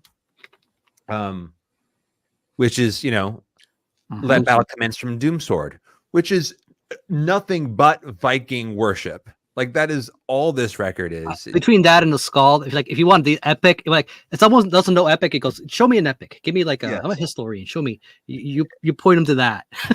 Right. You're gonna want a sword in your hand. Right. It is 100% sort of preparing for the arrival of the Vikings. Music in Italy. Yes, of course. Yes, it's in Italy, but like they've tapped into that part of latter Bathory and sort of Norland era Bathory and are doing it within a Doom context. So this, I mean, another band, right? Like I'm pulling out Let Battle Commence, but their debut record is super dark. It's underproduced in Italy, and I just think I wanted to pull this out in contrast to that Atlantean Codex record, which to me sounds I guess my issue with that band has never been how great they are, but just they sound certain a kind of prettiness to them. Alan at the beginning of the episode said, weird vocalist, man, Doomsword has a strange vocalist as well. Oh, like, yes. He sounds like a dwarf from Lord of the Rings. Right. It's just like leagues apart. They totally don't work where he sounds like some grizzled battle veteran that you shoved into a vocal booth and asked to sing on a heavy metal record, where like Atlantean Codex, that sounds like a traditional heavy metal singer to me. So, but I think to demonstrate a point, this is one subject matter imagery. That's one thing, but like the vibe of this record though is, I think, a little bit darker, grittier, and the way that we would associate with like a Doom record. No, that's a good point. Yeah, their Doomsword's take on battle is usually like, we are marching to our death, but by God, it's going to be glorious when we go down. Right. So I think to kind of our point earlier, there's nuances within these sort of niches, right? Like it's trying to classify them into one sort of thing, maybe a little bit more difficult. So that's my epic Doom classic, and then I'll try and maybe pull something a little bit more controversial here next. All right, fair enough. Rick, before we get to Kellen's controversy in a few moments, what would you like to share with the group next? Well, really quick, since you brought him up, we brought him up. New Scald is awesome. Is it is it better than than it's I don't think it's going to be the classic stamp. But with Felipe Carpella, right? Is on vocals on this, and so he brings his own sound and voice to this. But you talk about Epic. I mean, you look at that thing with the C and all that stuff. It's pretty much what it sounds like. This is something you got to be along for the ride. You can't just put on one track. This is like a sit down, listen to it, kind of a venture. It sounds like an adventure. So they, 2024. I'm glad the band regrouped. I think for a long time people thought they were pretty much done, right? But for those who don't know, they're from Russia. But for my actual poll, something. One area I guess we haven't covered is the purely instrumental bands who do this style. Oh yeah. And so I pulled 3. I'll just go through them real quick, just to cover that style. Sure. And one of the obvious ones, and I think someone mentioned it in the comments, like, you got Bone Ripper, and how to do it right. Yeah. And but the thing about is, just listen to the title. You're like, okay, what do you call it? Bong Ripper. You're expecting, Electric Wizard or, or something along those lines. And I think these guys have a lot of creativity, and just finding it within because it's hard to find a structure with something that's just kind of instrumental, if you don't have the kind of vocals to help you, but I think these guys put a lot of conscious effort into their riffing and just dynamics and atmosphere. They do interesting things for something that's pretty instrumental, but they are heavy as balls too, so that helps. And then the other one is one band I follow, and also from New York, and they like the Weeping Sores, and I think they do pretty well on Bandcamp, but I never hear anybody talk about them within the metal VC and all the channels. And this is a band I followed since the early days of Bandcamp. And the reason I pulled this one, because it's probably the most doomiest one looking of all, and that's Clouds Taste Satanic. It's literally called Your Doom Has Come. So I mean, that doesn't just hit you over the head, just hammering it in. So the thing about this band is they're very riffy, very heavy, and there's no crazy savant stuff going on. But as they progress in their discography, their musicianship got better. So they're like, now they want to do new stuff, like add a little blues and psychedelic elements, and they did a whole covers album of pop music and stuff. So if you check out their discography, they do some interesting things. I actually have most of their material, so I do like their newer stuff. But when you talk about what we're talking about tonight, like, this is the era of the band that'll really hit hard with the doomy stuff. So yeah, I think this is one of the early vinyls I ever bought on Bandcamp. It might have been second or third or something like that. Oh, cool. At the time when that came out, which I think that one's actually self-released. They're not, I don't even know if they're even on a label. I don't know if they've ever been. And then the last one here, because I have I very rarely frame what do you call it, posters that come on CDs. You gotta unfold them. There's the crease and that problem. But for this particular one, it's a band out of Italy, and we talked about Italy several times. And this is a band you'll probably only find at Bandcamp, and they do this sort of post metal, but not in the way you think. It's still quite really back with the heavy and doomy. And the reason I didn't show you is because the name will just give it away. It's just like it's organ. And it's just a big ass pipes called Eterno. It's simple, and you're looking at it, and these guys are not trying to. You basically know what you're getting. This is a Phantom of the Opera, but without being too kooky, with a lot of extra heaviness. Just put in it. Just add some a 10-ton bag on this thing, and this is where you want, Kellen. This is where you want to test your stereo. This is the album. Yeah, organs. Is it just instrumental? It's just instrumental, and it's the focus, instead of being guitar centered, it's more organ centered. Right. If that makes sense. But there's a lot of dynamics with the mixing, a lot of bottom end. Here's the actual CD. I had it. So if you're looking for it, so I think they're still available too. I think last time I checked, which is crazy because nobody knows about them. So yeah, they have 2 releases. This one and I don't have the other one. They have another release too. But yeah, there's Organ's 5 minutes that they'll probably ever get on YouTube. Yeah, not a band I'm familiar with. Very cool. All right, let's see. I want to pick something from a genre we haven't touched on just yet. Death Doom. This has been a push where Doom has made some headway in recent years. We talked earlier that it feels like Doom has maybe started to get more recognition or a little more broad appeal. And I think the Death Doom style in particular has helped a lot with that.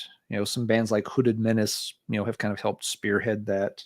But the one I picked to represent this is the band Jade with their debut full-length, The Pacification of Death.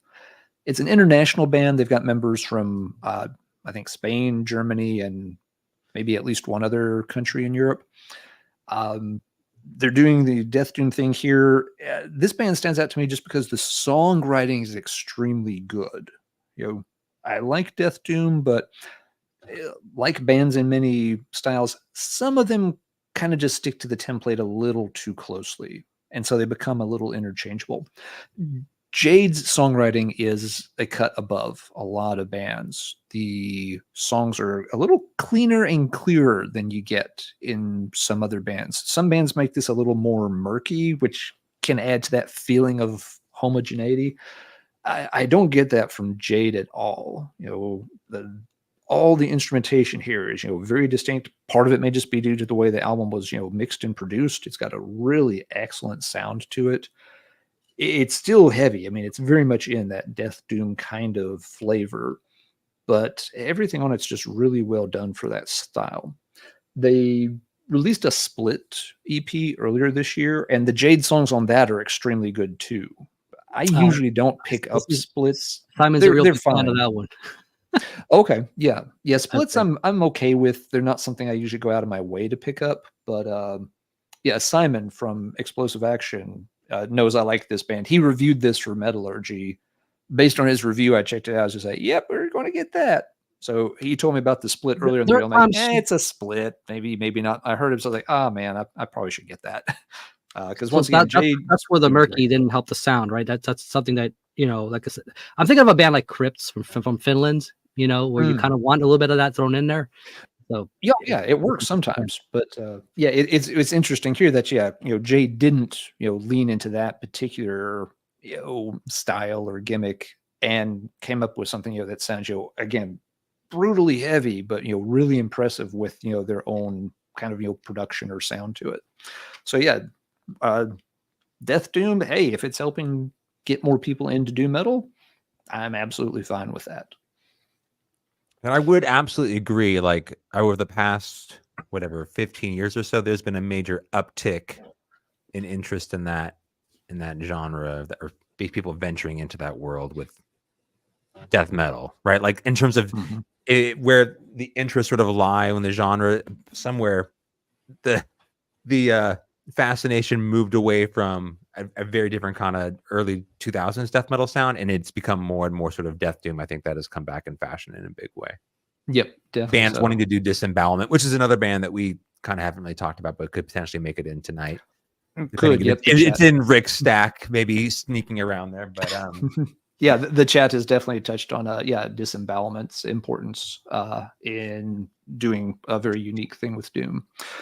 So, all right, Kellen promised us something controversial, so let's see what he's got over there. So this is a band that I think I don't hear them as a pure Doom band, but I wanted to bring them up just for discussion because I do think they're sort of an important. So this is Bethlehem, and I picked Dictius de Nacare. So, if I'm going to say this is like a black metal project, but their early work had this sort of the depressive side of doom metal. They had some slower, like the vibe of these records have definitely a sort of a doom metal sort of connection there. And while the vocal style and to some degree, a lot of the song structure, the pacing of it you could say has closer to do with black metal. I think they're a band that always to some degree got ventured a little bit closer towards doom things. Part of it could be just the country they're from, right? They don't have the same kind of ties being from Germany, but this is a band that kind of has a little bit, right? They're a black metal project, but to deny the doom sort of connection to these records, I think would probably be disingenuous as well. So just no one's probably going to pull this as like a classic doom band, but I do think to talk about them without doom is a disservice. They have an album literally called Dark Metal. And I was on Jeff's thing a while back. He did a doom metal island, and I did pull a Bethlehem. I think it was the Dark Metal one, but I think they were changing vocalists, which is also one of the things that affected their sound. And like you said, they were moving more and more into the depressive side of things rather than the doomier side. But that's a band that kind of evaded concrete categories. They've always tried right. Just different directions. Yeah, a band I've tried to get into several times and they've never quite clicked for me. So I don't have a strong opinion on this. I can see them being in that, kind of the depressive element, making them doom adjacent. But yeah, from what I recall, a pretty unique kind of band. They definitely had their own thing going on. All right, Rick, it is your turn. Let me pull something in a more actually I'm gonna do Death Doom. 2024 release, and and it kind of dropped earlier in the year, but Spectral Voice dropped and everybody was all about that one. I call it the SpaghettiOs album. It's just easier to say. I cannot pronounce the name of that album to save my life. But another one that I really dig, and I've Transylvanian, there were those Transylvanian tapes at the time, and this is one of the early bands that they've had, and that's some Petley band beating the drums of Essential Force. It's I feel like they offered a little something from it's got the members from I think Zababa, right? On this thing, so they have a bit of a hardcore edge in their background. Although here you don't really get the hardcore; it's just kind of balls out heavy. A death doom, but they add interesting, as you would expect, because it's got that indigenous Mexican, a thing going on, and you have to sort of the tribal beating and drumming and stuff. That's what it is. This is what draws me to it. It's just how goddamn heavy it is. It's just something where you don't really need to turn your bass all the way up. Like, you're going to get it, unless you want to blow up those nice speakers like the ones that Kellen has in the background. But you look at this, you kind of know what you're getting. It's primal in the right way. And again, like the way you think of this culture, and it's brutal, and it's just heavy. But great release for this year. I think they're offering something a little different with the than what some of the other guys are doing. Very cool. Yeah, I've heard some reviews on that. It's gotten a pretty positive reception. Just those who don't know how to spell it, like, that can be a pain in the ass. Yeah. Do you mind entering that in the chat in a moment for folks? Because it is. It's not one that's intuitive at all. All right. Well, Rick gets that typed in for folks to check out. Let's see. Let's go into yet another little doom subgenre we haven't touched on. There's the gothic doom direction. This kind of came to prominence in the early 90s with the Peaceville 3 kind of sound, which overlaps a lot with the death doom, because you had those kind of vocals, especially like the very early My Dying Bride stuff.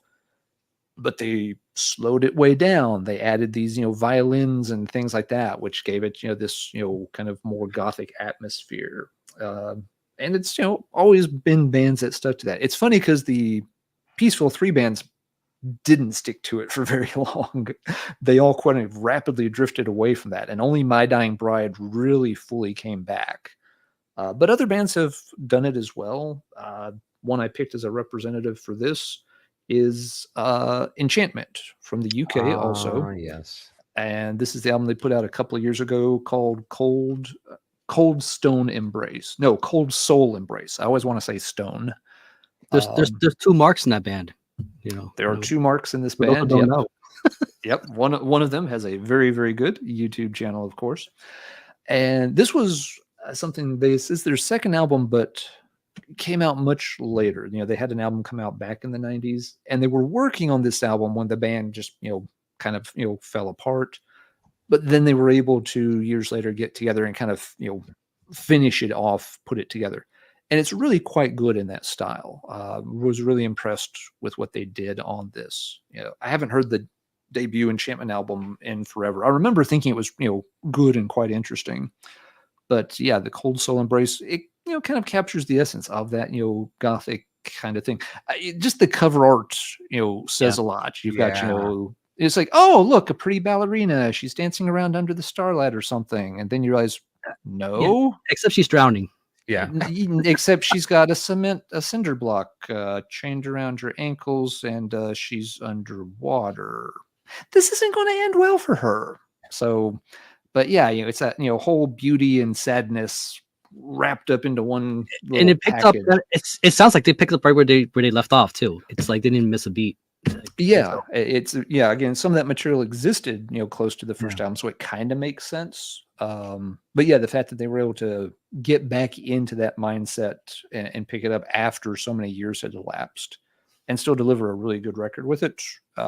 Yeah, a good listen. So if you like that style of Gothic Doom, there are albums and bands out there you can check out besides just early Anathema, the first 2 Paradise Lost. That's where I think they've been compared to the most.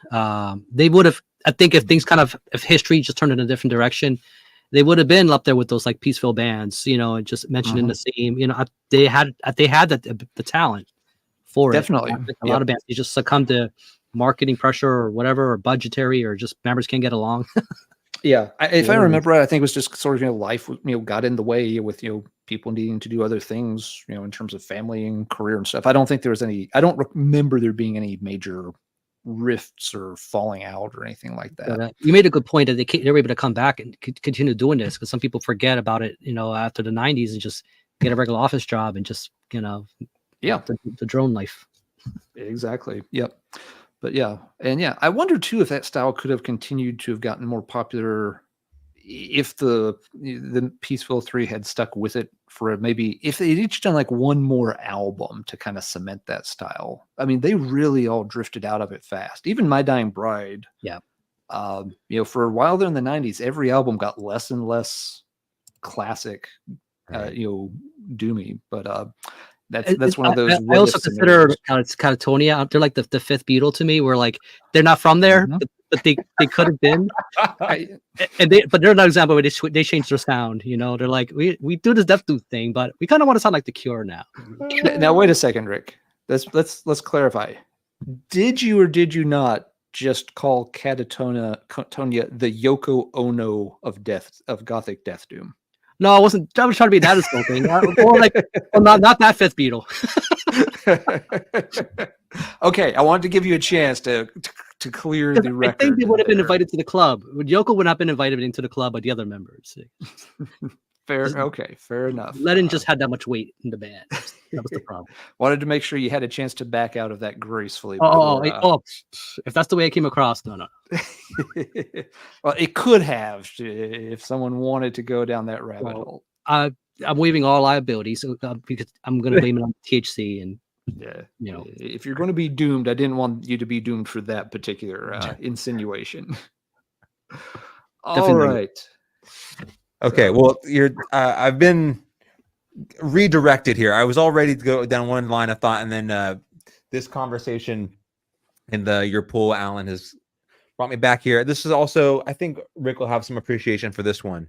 So in terms of bands that I didn't want to go down the Death Doom side of things tonight. Like I thought, I think maybe Alan or Rick will pull from that. But there was one band that I did want to mention because I think they're doing it a little bit differently. And that's Asphodelis. So this is Stygian Dreams. I'm very familiar with that one, Kellen. Yeah. But yeah, so I think when I think of Death Doom in a way that leans a little bit closer towards Peaceful 3, towards the Doom side of things, that's potentially away from sort of the Hidden Menace, Crypts side of Finnish Death Doom. This is the band that I'm going to grab, and they're active. They last record came out just I think last year. That was really, really great. But this band, in terms of the Death Doom style, that if I want to recommend one that's got 100% Jack, Dance of the December Soul sort of vibe to them for sure. But they do like the Doom side in a way that I think appeals to Doom fans, right? Like if you aren't ready for a Crypts record in terms of how punishing that listen could be, this would be a great sort of transition if you're moving from My Dying Bride or whatever, Paradise Lost. So younger band, though, still active, putting out great records. And you should definitely check them out if you have not heard them already. But this is going to be my one sort of Death Doom pool for the evening. And then I will relinquish. That's an interesting poll, because we didn't touch on one thing. That's an example where Doom can have beautiful elements too. There's a certain kind of sway in the melody that you can kind of invoke in the sound that can also, I don't know, am I gonna sound cheesy if I say shed a tear? So they can have, especially when you have the cellos. The cellos will do it. They do it for me every time. Mm-hmm. Oh no, I think that's kind of heavier emotive delivery is something that does appeal to folks about that kind of Doom. That it can be pretty to the point of being sad, to the point of circling back and being pretty again. Like My Dying Bride has those moments, Absolutely, yeah. Anathema has those moments, not necessarily on their earliest stuff, but they could definitely get there. Yeah, I mean it's they all right, all those Death Doom pioneers got sadder and sadder and sadder, right, as they ventured along. Like I think it's inevitable, right? It shouldn't come as a surprise if they all end up sounding more gothy and sort of singing around and everything, as opposed to the death. But that's the thing that may annoy some people too. I think when you take like MDB and you have the growls, people like that's the era. Like when they moved away from that, especially Aaron, just for some people, I can see how that can be a little irritating at times. It's just like if you're not looking for that constant the sound of despair, that's there. It's good, even though it's Doom, but but he's unique in the way he does it. There were moments like I could see how someone could find this annoying. It was just too much of that. Yeah, it can be a little overwrought for some folks, for sure. Yeah. All right, Rick, what would you like to share with the class next? It's an interesting band. So this is the US answer to Cathedral, because it just sounds so much like them. So they released a EP, was it last year? Reverend Bazaar put out like the longest EP ever, right? What did that thing clock, right? It's like, we want to talk about the shortest, and I'm only saying this because Metal Archives considers this an album, but it's 26 minutes. What makes a Doom album that's 26 minutes, right? If it's not an EP. Cold Morning. I don't know if anybody's ever heard of this band. And they're where are they from? Cali? The End of Reason. They formed in the 90s. And so they kind of been floating here and there. I think they had one full length that came out in 2000. And interesting kind of what do you call it? Just transition in style, because they did a split with Officium Trist back in I think it was 98 or 99. So it was definitely late 90s. And these were not relatively really known bands. Officium Trist were just getting their I think they already had was it Native Am, that first record already out. And they were just kind of trying to find a footing, and they hooked up with this American band for this split. And so it's a nice example of a split with very contrasting Doom sounds.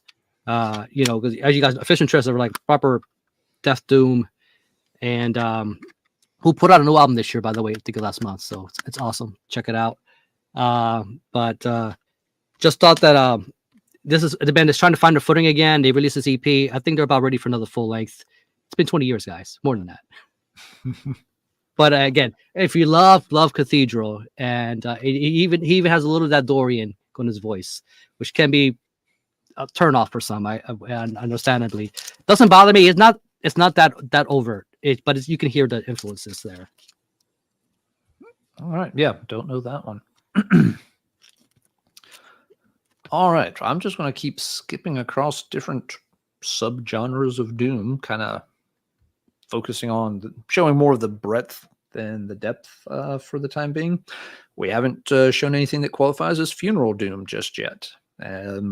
That's another style that's been relatively popularized in the 2000s, though I think there's always going to be a real ceiling on funeral doom, because it does, for those not familiar, you're starting to really push the tempo about as slow as you can. The songs get incredibly long, the tempos are very slow, and the vocals are very deep and guttural.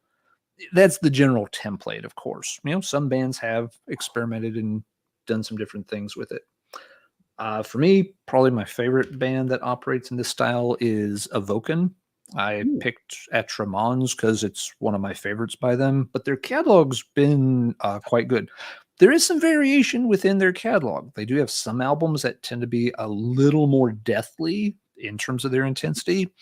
Some albums that tend to be a little more doomy, maybe drifting slightly towards the gothic end of things, but still within. But they don't have a bad album either. They consistently, they found a formula, they stick with it, and it works. Even though, like you said, sometimes they move a little bit here and there with the doomy, but overall, I love the mix of the death along with the doomy. It's just you just know how to do it in such a way that kind of keeps you interested.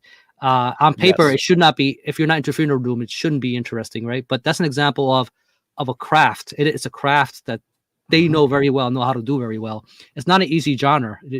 People think if you're drumming slow, whatever, that it's, but it that has an art to it too. It really does, and that's a good point we haven't talked about too much, Rick. When you start slowing down, especially to this kind of speed, and if you mess up the least little bit, it's going to be painfully obvious to anybody listening. You don't have to be an audiophile to start realizing that somebody's like, half a beat late on hitting, the next riff or, the next snare hit or whatever. And you're right. Evoken just managed to write really good songs that keep you interested. And that's the key word. And that is the thing that is the litmus test for me when it comes to funeral bands. Can I listen to it and stay interested? Or 12 minutes into your first song, when I'm still only halfway through it, am I already wondering what else is coming up in the CD changer? It's a test that not every band can get past. But Evoken always managed to. The Evoken record, yes, it will get played all the way through, and I will not mind it a bit. Some other bands, you get to that third track, and you're just like, yeah, do I really need to sit through 56 more minutes of this? Maybe. Here goes the good part. Maybe I'm in a different mood tonight after all. But yeah, Funeral Doom, it is interesting. For folks that like it, they can really get into it. And there are some other good bands that operate in that style. New Jersey too, so good pick. Yep. It is a Jersey band for sure. But yeah, that's my pick for a Funeral Doom representative. But yeah, folks have mentioned Skepticism has worked in that style. Esoteric is very popular in that style. Thurgothen, often credited with releasing one of the first Funeral Doom albums. So there's a lot of bands to check out if you do dig that super slow stuff. All right, Kellen, we're back to the top of the batting order here. Yeah, I mean, just my quick little contribution to that is, I love Evoken, and they always sounded to me though like an American sort of Northeast death metal response to the funeral doom scene. Like the death metal aspects of that band are so well implemented within, when you listen to Esoteric, they're very much like these long, sort of almost like a progressive side to that band, right? When I think of like Mournful Congregation, it's sort of the melodic guitar leads that are important to that band. When I think of Evoken, I always assume it's like the sort of incantation fans who also wanted to listen to Funeral Doom. You're going to get into Evoken, right? So when I was first getting into funeral doom as a genre, Evoken was the first place that I grabbed, I latched on to just because of that sort of death metal connection for me. So yeah, nothing but good stuff to say. And I completely agree with Rick. They are my first band when everyone's like the most consistent, doesn't miss band. That's always my immediate first answer. So it's between them and the esoteric, the toss up, the Grand Chandler's, it hits his fingers on everything these days when it comes to these kind of bands. Okay, so I wanted to quickly talk about, since Alan mentioned we're sort of moving to different sides in the world of Doom. I wanted to spend a quick moment talking about Doom in the 2000s, and I mean a different side of the genre that starts to creep in. So I had previously mentioned that later in the 90s, sort of the cathedral effect and the stoner stuff started to arrive. You get obviously a band like Sleep comes through, major band. But this is when they splinter off, right? We get High on Fire, sort of Matt Pike venturing in, and this Doom drone project. So this is Ohm. I don't know. I mean, this is in the side of Doom that starts to appear in this era in the history of the genre, that it was very like it had its time in the sun, right? If you're going to say when this sort of drone post-metal Doom, whatever you want to call it, was a thing, for me in my mind, right? Like Pelican is another band that jumps, the front of my like memory. But yeah, this record, right?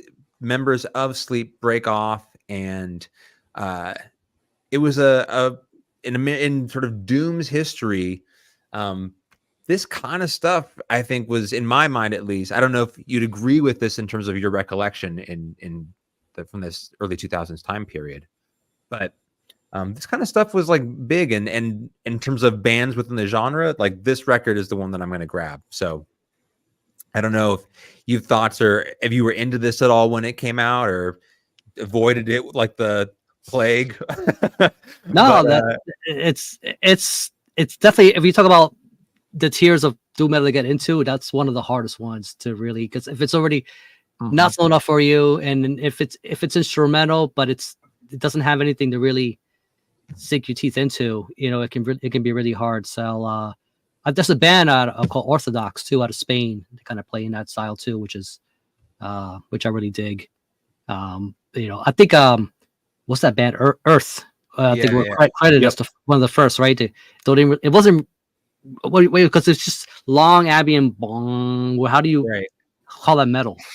Right. This is like this. The sun starts to appear. All that Southern Lords kind of stuff pops up. Yeah. Like, I don't think it has the same sort of sway and persuasion now, right?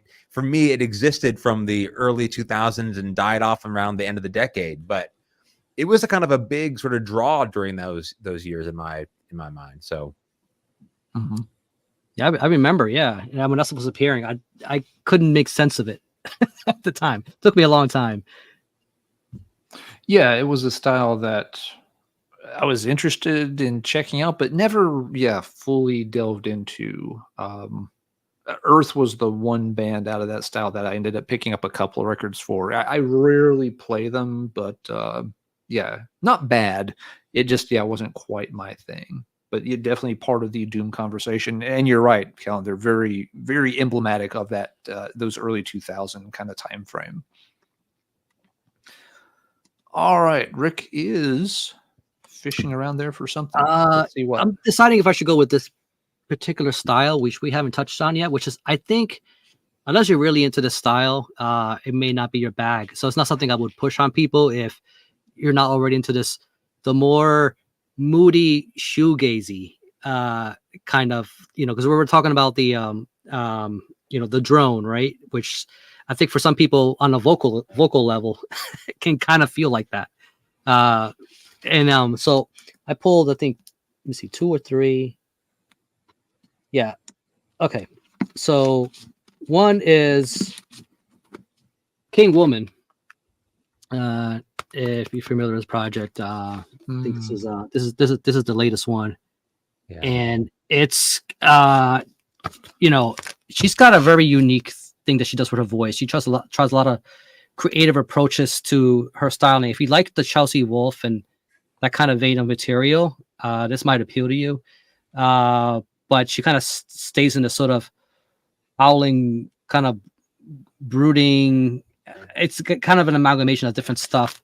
Along with it doesn't have always these moments of big heaviness. They wallow in this sort of feel and tide of, I don't want to say, well, maybe a little slow dive. Just you do have those kind of little intricacies in there, but then it does get sludgy too, especially the older material.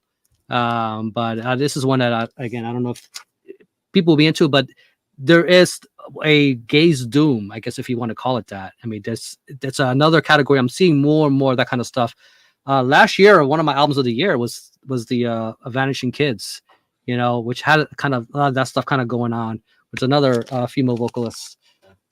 This one right here is actually a 2024 release. And I should have ordered this better. Yeah, so this is bands, members of from Lycus, if you know Lycus, if you're familiar with them, Graves at Sea. So it's kind of a bit of amalgamation of different members, and they put together this thing called Leaving. It's called the album's called Liminal. Cool little variant, and it's very, very moody. It doesn't punch you in an overt. There's a heaviness to it that kind of puts it in that doom kind of feeling, but it doesn't get you depressed like like some of the other stuff that might be in the sort of gaze kind of style. It doesn't get you. It's somber, but it's more for atmosphere. To me, it's kind of what it sounds like. But it's interesting. It's something them trying to do something a little different than what they're doing with their other death doom kind of direction.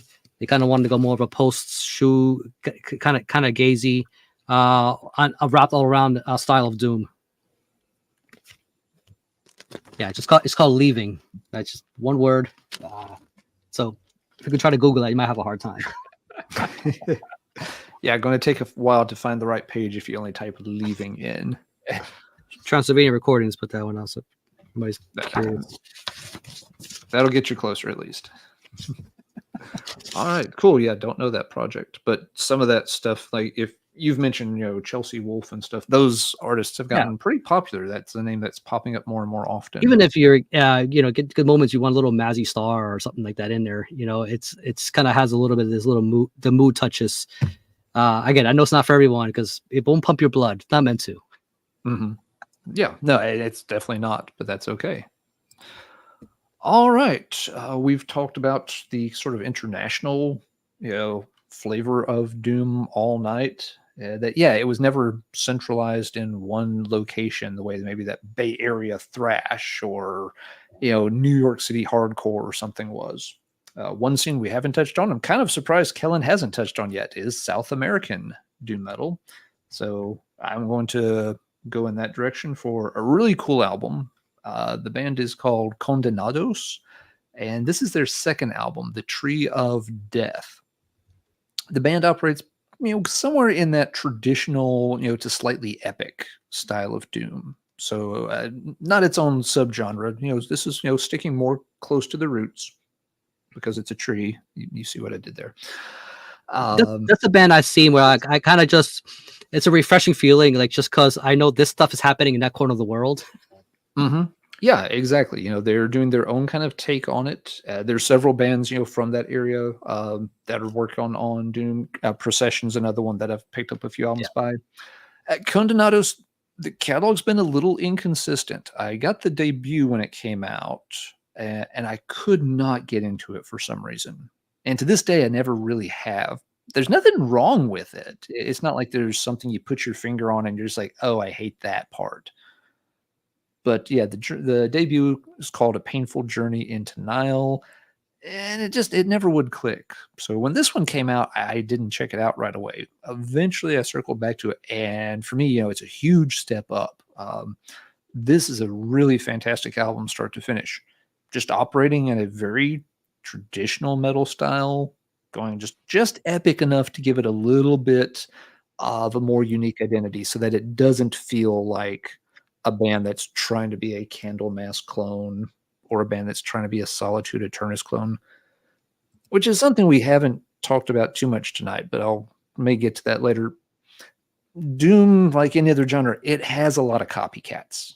And sometimes those bands may be technically sound, but they're trying so hard to emulate one of the pillars of the genre that they just don't ever have an identity.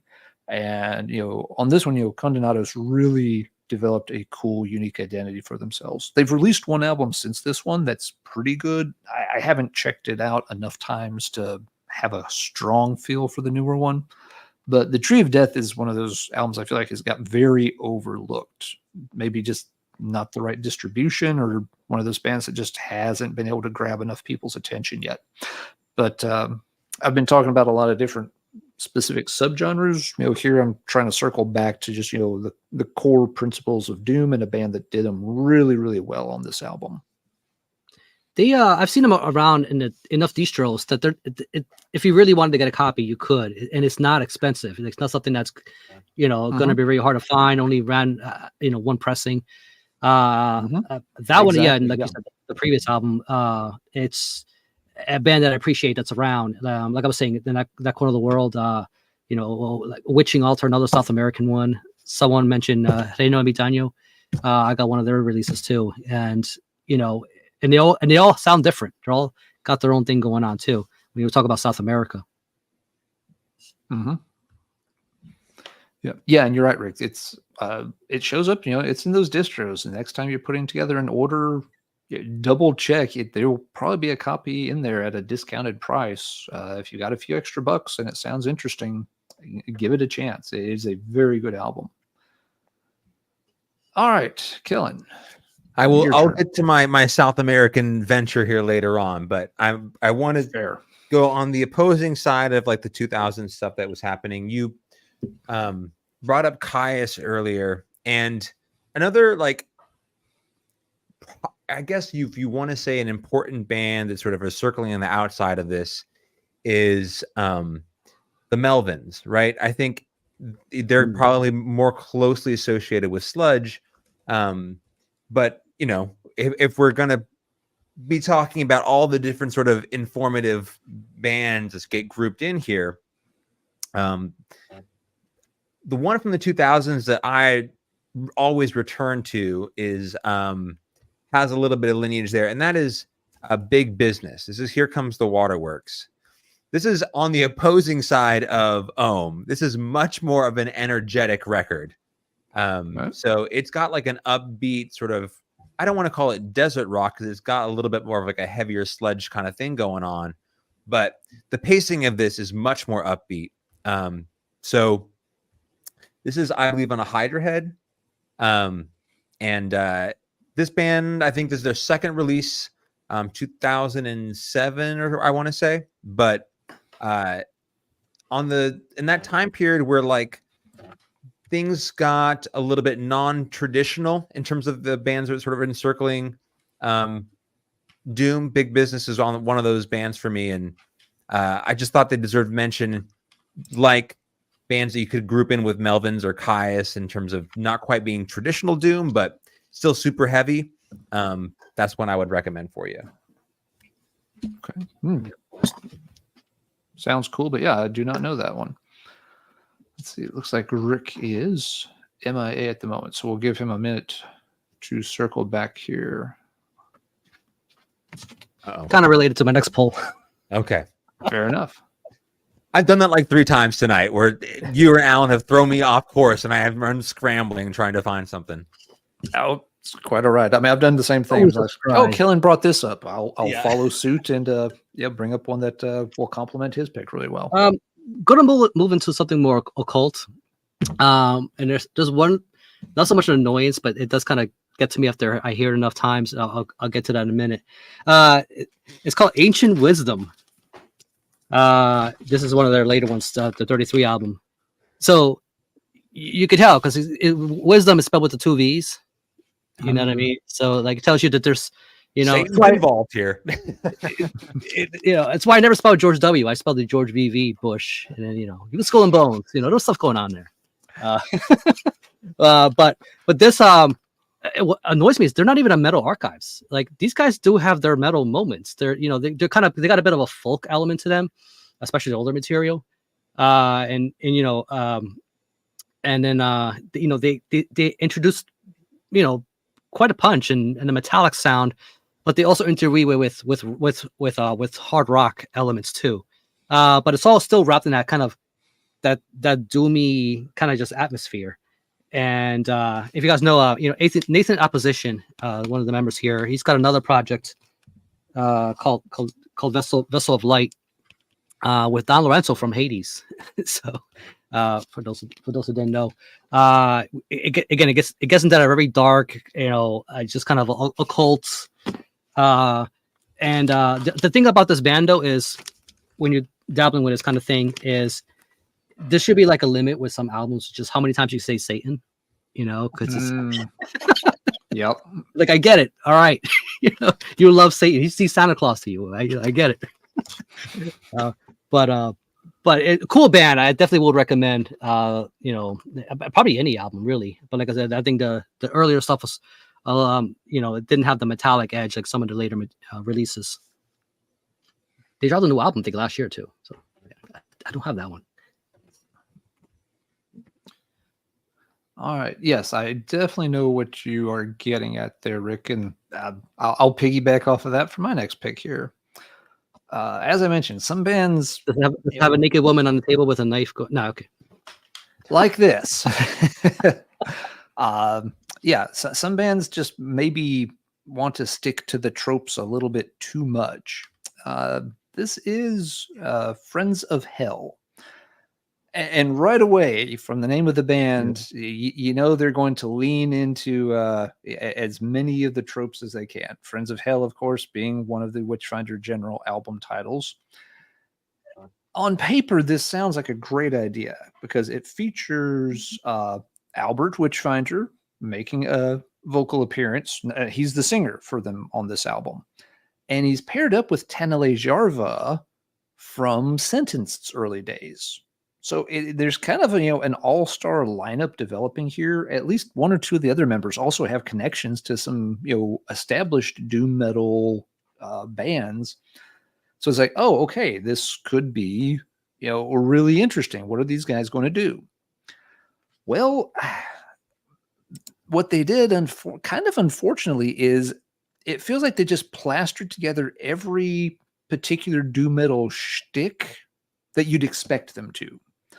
A Witchfinder General reference and a hell in the title. Check. Ooh, nun and fire. So she's probably, is she evil or being burned? It doesn't matter. Check. Yeah, we got, some upside down crosses sprinkled in here and there. Check. And all the songs are just kind of, they just feel like it's like you're trying. It's like you don't have to try that hard, guys. Like exactly. I mean, like right here above the track list, 666 for no particular reason other than to fill that space with upside down you expect. Yeah, your pictures are framed by upside down crosses. I was trying to check some of the song titles. There's one about an impaler, Into My Coffin, Friends of Hell, The Gateless Gate. How the hell does that work? Evil, they call us. And, so the whole project just kind of ends up feeling extremely mundane. The music's not bad. It's like, like Pinhead from Hellraiser. It's like, how do we make him more evil? Let's add more pins. That'll do it. Yeah, it's exactly. It's like, what's more evil than, a band with, 3 upside down crosses? Let's do 4. The music's it's not that the songs are bad. I mean, these are talented guys. You've got some, death metal and doom metal royalty in here. They know how to write songs and stuff. It's just that it really feels like they tried to write the most stereotypical doom album they could. And as such, it's not something I play a lot. This was something that, Marty sent me. He figured I would really be into it. And I was like, oh, that's cool. I definitely want to check that out. and I played it and replayed. I'm just like, this just doesn't go anywhere. It's I don't want to say it's a caricature of doom metal, but maybe that is the word I'm looking for. And a lot of bands do this. They just feel like, like you said, find an attractive woman, put a habit on her, let one of them slip out. Well, I don't know. And we're on the way. We are on our way. We just need a few more trappings, and we've got the perfect doom metal album. It's like, there is an audience for that. You'll sell a few copies. There's a band. It's a new release. I'm not trying to bag on them. It's called Hail Darkness, right? Okay. And they had like a limited run, so I missed out on the vinyl. I was kind of on the edge like this. It sounded great. It's definitely in my wheelhouse. Like, this is the occult doom, with a little bit of a what do you call it? It has a little bit of a stoner element to them, but it's that Satan word. They were really pushing on the occult, and the lyrics were, you know what it is? I think I figured it out. The lyrics are too simple for that. It was just like, you've got to really add a little more eloquence to it and add more of a vocabulary. Yeah. The vocabulary was so limited that they just kept using the same words, between the altar and the table with the it's just like with the knife. I'm like, all right, it's like, you guys said knife 30 times. So it's kind of like, it does kind of get to you, even though I'm not a big lyrics guy. Like, it's not, it doesn't, but when it's so overt and it just comes out constantly like that. Yeah. There was an old skit on an episode of Married with Children where, Kelly and Bud are arguing about something again, and, they're like picking or, making fun of heavy metal or something. And they're just like, the lyrics are just all the same. Oh, Satan, my Satan. Yes, Satan. And I may be wrong, but I kind of remember, it's like Kelly just like, yes, that's all I listen to. Yes, Satan. Oh, Satan. Go away, you little nose pick of a little brother. And like you said, you just keep saying the same thing over and over, and it wears down. I thought Mike's comment, was very on point with this. It's okay, but you would have expected more from some of these projects. You want it to be a little better than that. Yeah.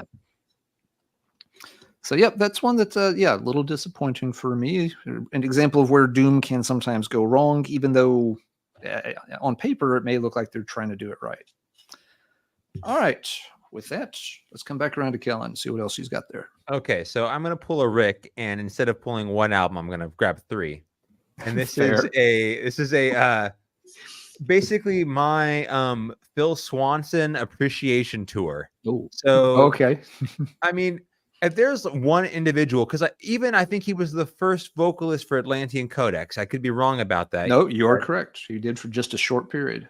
So if there's this one person who, I don't know what you throw up the bat signal and you need a vocalist, and Phil Swanson is there for you, because he has been sort of supporting the doom genre in all sorts of different ways for a long time now. I mean, I know he's played outside of doom, but man, like he wasn't that first Sumerlands album, right? For Sumerlands record, he was on that first. Early in Atlantean Codex, they sound very different.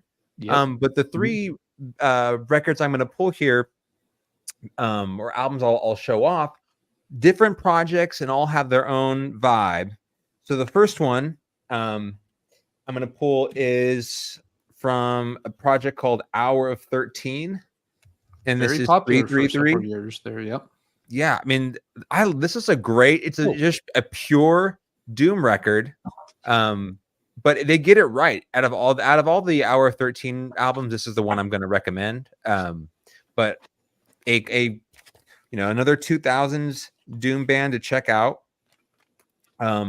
Next on the appreciation tour, we go a little bit more to the pagan altar side of the spectrum. This is a band called Vestal Claret. Mm-hmm. They are dipping into sort of the pagan, sort of proto doom side of things from the early 80s kind of sound. But here he is sporting his vocal talents for this project. And then all the way from now, Virgie, Kentucky. That's right. We're going. This is Britain Wrights. Howie Bentley's the guitarist who was formerly in, or I guess now they are active again, Cauldron Born, which is like a late 90s classic American power metal sort of project. But this Formir Kala came out in 2010, and I want to say 2020-ish. They came out with an album a follow-up a decade later. But this is another sort of classic doom project, lesser known band, but one that was sort of flying the flag in America for a very traditional style of doom. Howie has his own record label, Echoes of Crom, and is a student of all things sword and sorcery, fantasy, literature. And there's a few sort of videos that he's put up just talking in depth about the actual literary content that associated with the genre. And here we get sort of a vampire story. But anyway, Phil Swanson, thank you for your contributions and supporting all things doom for all these years. You are you wanna when I go around, I got something interesting to show. Okay. But I just wanted to take a moment. I was like, I'm pulling all these records and he's involved in a number of them. So let's just do a full swoop and honor a real sort of national treasure in the contribution to the genre. That was a great idea. Phil Swanson really is the Kevin Bacon of doom metal. He's got to be.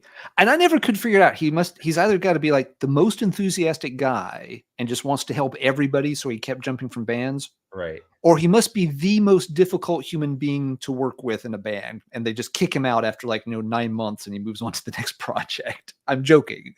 I've never heard anything bad about him. But no, even he did a lot of work just establishing small labels in the early 2000s, with working with Swaying Ball Music and Iron Codex to make sure there were outlets for some of these bands to record things and put them out on. So yeah, he did a ton. He had some good success with some of these projects like Hour 13, and well deserved. Absolutely. All right, Rick's got something to sounds like kind of jump off. I had this for a while. Ordered that Bandcamp years ago, and this is so like you said, Phil Swanson has a lot of projects. This is a temporary one that he had. They only released 2 songs. There you go, Gods of Antiquity and He Who Is of the Water. This Earth Lord, you can actually, if you want to check it out, it is on Bandcamp, but it's not. But the tapes aren't available anymore. It was a very limited run, and this is awesome. It's not quite doom metal. It's more it's almost like a psychedelic rock, a little. I guess you could say maybe a little bit of Hawkwind thrown in with some tinges of doom.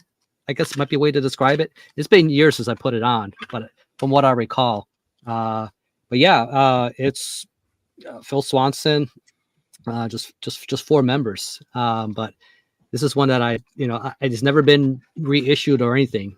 That's kind of going around. But if you're curious, it's just 2 tracks, but they're awesome. I wonder how big a Phil Swanson anthology box set would have to be to cover everything he's done. That's a project right there. It'd be hefty. It'd be hefty for sure. It'd have to be. Yep. Oh yeah, Seamount Rule too. So Doom Fable mentioned. Yes, Seamount. Yeah, I haven't pulled it up on Metal Archives, but his list of different band contributions has to be crazy. Yeah. All right, let's see. What do I want to circle to here? Yeah, one style we've touched on a couple of times, but I don't think I've shown a good representation of is something going for a little bit more of that kind of retro 70s occult vibes. It's been pretty popular, kind of like Death Doom. I feel like over the last 15 years or so, this is a style that's definitely developed an audience. Rick, you mentioned bands like Lucifer earlier kind of fall into this. Yeah. A lot of them use female vocalists. They go for that kind of old school coven vibe a lot, where they want to play into that whole idea of seances and Ouija boards, where we're not evil, but we just want to kind of say hi, introduce ourselves to evil. It's every surge kind of snuck up on me. It came out of nowhere. Bands of that sound, it kind of just snuck up on me. Yeah, they've popped up, and they've definitely gained a foothold. One band I picked to represent that is Alms, which is out of the Maryland scene. And we've talked a little bit about Maryland doom metal with a few bands tonight, but that whole area of Maryland, in Northern Virginia has always been kind of associated with this kind of my relatively Spidey says a straightforward single. doom. You were going to pull that one. I said Alan's because I know you have a copy. That's why I'm like, maybe he'll pull this. Yep, it's the one I picked for this style. It's a style that, yeah, I tend to like. A lot of these bands do it quite well. There's so many of them that they are kind of, it feels like maybe they're starting to step on each other's toes a little bit. It's getting to be a crowded little niche. But I think it does appeal to folks on a lot of different levels because, you have, the 70s rock vibe. So it's pretty musical. Things are going to be a little catchier than doom typically is. So the songs stick with you pretty easy. It's heavy and atmospheric enough to satisfy that vibe. But it has enough of the spooky and evil stuff. There's a bit of there's some acid in there too. And exactly, and that's the other ingredient. It's got a little bit of that 70s. I was having a seance while on a really bad trip, kind of thing. It's not a THC album. It's a mushrooms album. Yes, it's somebody took the brown acid kind of album. This one, it's their first and I think only release 6 songs. This is another one you'll see on distros pretty often, and you can often add it to your order for like $5. It's a pretty solid debut. I'm not claiming it's the best thing ever, pressed onto plastic, but the opening track, Dead Water, is one I really like. I think they really nail the sound quite well on that song in particular. But yeah, there's a ton of other bands that work this way too. For me, I think I always associate this with the Devil's Blood. My friend to them, MJ. If you see her in the chat, yep, I put some of her comments on earlier. Yep, and she's not like a metalhead the way we are. But if I were to recommend something from here, that would be one I would recommend. She does like classic retro sound, even though a particular types of metal that we show may not be appealing to that flavor. But I think the Alms album might be one that I could recommend. Enough acid in there, I think, to do it. But they call it Act 1. It's pretty brave. Like, they haven't released anything since 2018. It's going to feel real silly if there's never an Act 2, but we will see. But that's a good point, Rick. I think it is a style of doom metal that is a little more accessible to a wider audience. So yeah, I could see if I was wanting to introduce people to stuff like this. I'm not going to reach for My Dying Bride right off the bat. I might reach for something like The Devil's Blood or Jack's Thoth. It'd be a pretty bad hype sticker, like on that Taylor Swift album. It's like, if you like this, check out their gothic. That'd be a great thing to just troll all the like Walmart Taylor Swift records. I think I know what I'm doing tomorrow at the record store. Just discreetly slap those stickers onto the jewel cases as you slowly walk down the aisle. Have some friends cause a disturbance over in sporting goods to get the eyeballs turned the other way. I mean, I get sales. They're just looking under Spotify, but it should be good for them. Yes, the Eras tour live, for fans of Friends of Hell, Condenados, and Lucifer. All right, let's see. So I had my say there. That means it is time for Kellen to have a say. Let's see. We are getting near the witching hour, so we should probably start making sure we pull the things we really want to get worked in here in the next pass or two. Well, I'll just follow up on, since we're on this theme here. So I've shown this record off for me, but we started off talking about kind of like where you started with doom, and this is a band that was like a question of how much do you like this genre if you really want to get invested in it, because for that reason, right? So Blood Ceremony for me was that band that was like it's one thing if you're into Candlemass or whatever, but do you really want to go down this rabbit hole? Because this sounds like Jethro Tull or something. I was going to say, right? Do you like boots? right. Like, how do you feel? Like the heavy metal community that's probably pissed off that he won a Grammy for like a hard rock heavy metal record. It's because of bands like this. I'm angry about that. Yeah. It's the nerdy flute stuff that you find on Black Sabbath records that they were like, oh yeah, let's play more of that. But 100%, like, they got the 70s proto metal occult thing down. Like, that's 100% what you're here for. And And anyway, it was a memorable listen, and this is the debut record comes out in 2008. Anyway, the band that I will probably recommend if you're into that style for sure. There was a band called Black Widow back in the day. You know, they kind of played in that. You know, if you like Dreadful Soul, but with a little bit of the occult. Yep. Kind of thrown in. Yeah, they always famously got them mixed up with Black Sabbath a ton because they were kind of both on the UK scene around the same time, even though they don't sound alike. And it's like Black Sabbath, Black Widow. Are we really that dense that we can't keep those two names separate? That always just struck me as sad. It's like, come on, we're better than that. It's not like if they were both called Black Widow. It's like, no, not that Black Widow, the other Black Widow. Okay, fair. The names sound nothing alike, other than they both have the word black at the start. Really bad sorting system. Nevertheless, genre respected too. You know, it's so I guess they still struggle at the record store. I guess. I suppose. Yeah. All right, my turn. Okay. I guess I can do let me do two. So one from the UK. Marty sent me this. Age of Taurus. This is Desperate Souls of Torture of Times. Right? Desperate Souls, Torture of Times. I hate these long titles. Cool band out of the UK. I knew this has been on my playlist for years. Actually, I've never quite went and got to the point where I bought a copy. It took Marty to send me this to finally have it in my hands. But it's something that's like MJ. If you're watching. This is another one that's pretty accessible. It's got very it's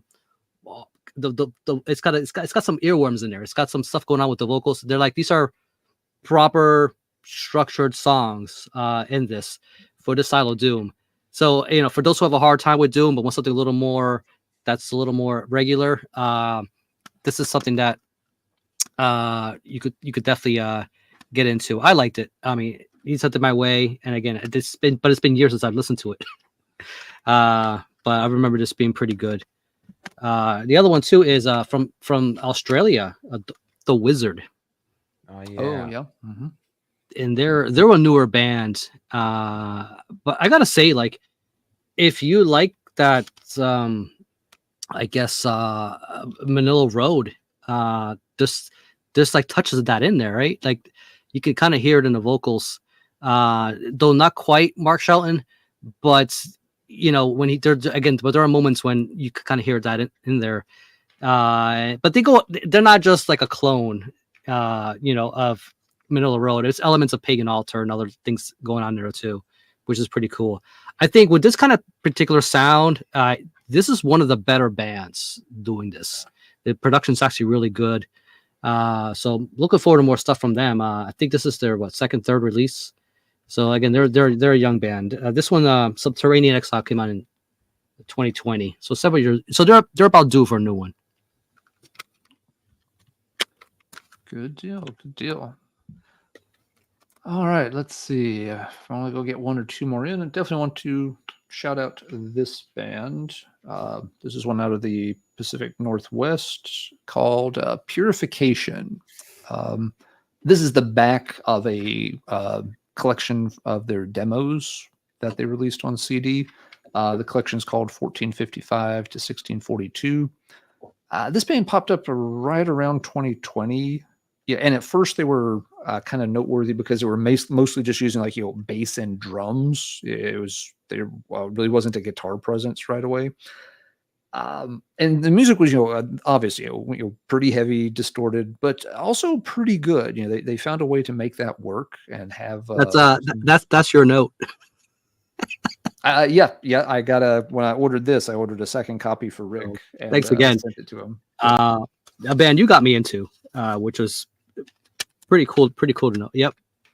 Yeah, I forget when I first heard Purification. It was either it might have been Eric Bauer, because he's been in this band since they got going and is hyped them. Also Rob Preston, who's an old school metal collector out on the West Coast, is really big on this band. He helped me track down a copy of, I think, their second album, because they didn't have very good distribution right away. Rob used to operate Doomed Planet Records. So from the name right away, you can kind of tell that his heart is definitely close to a lot of the Doom bands. But yeah, Purification, they have expanded the lineup since those early recordings. So, there's more guitar presence. I've liked the stuff I've heard. They're one of those bands that started spewing out albums a little bit too fast, in my opinion.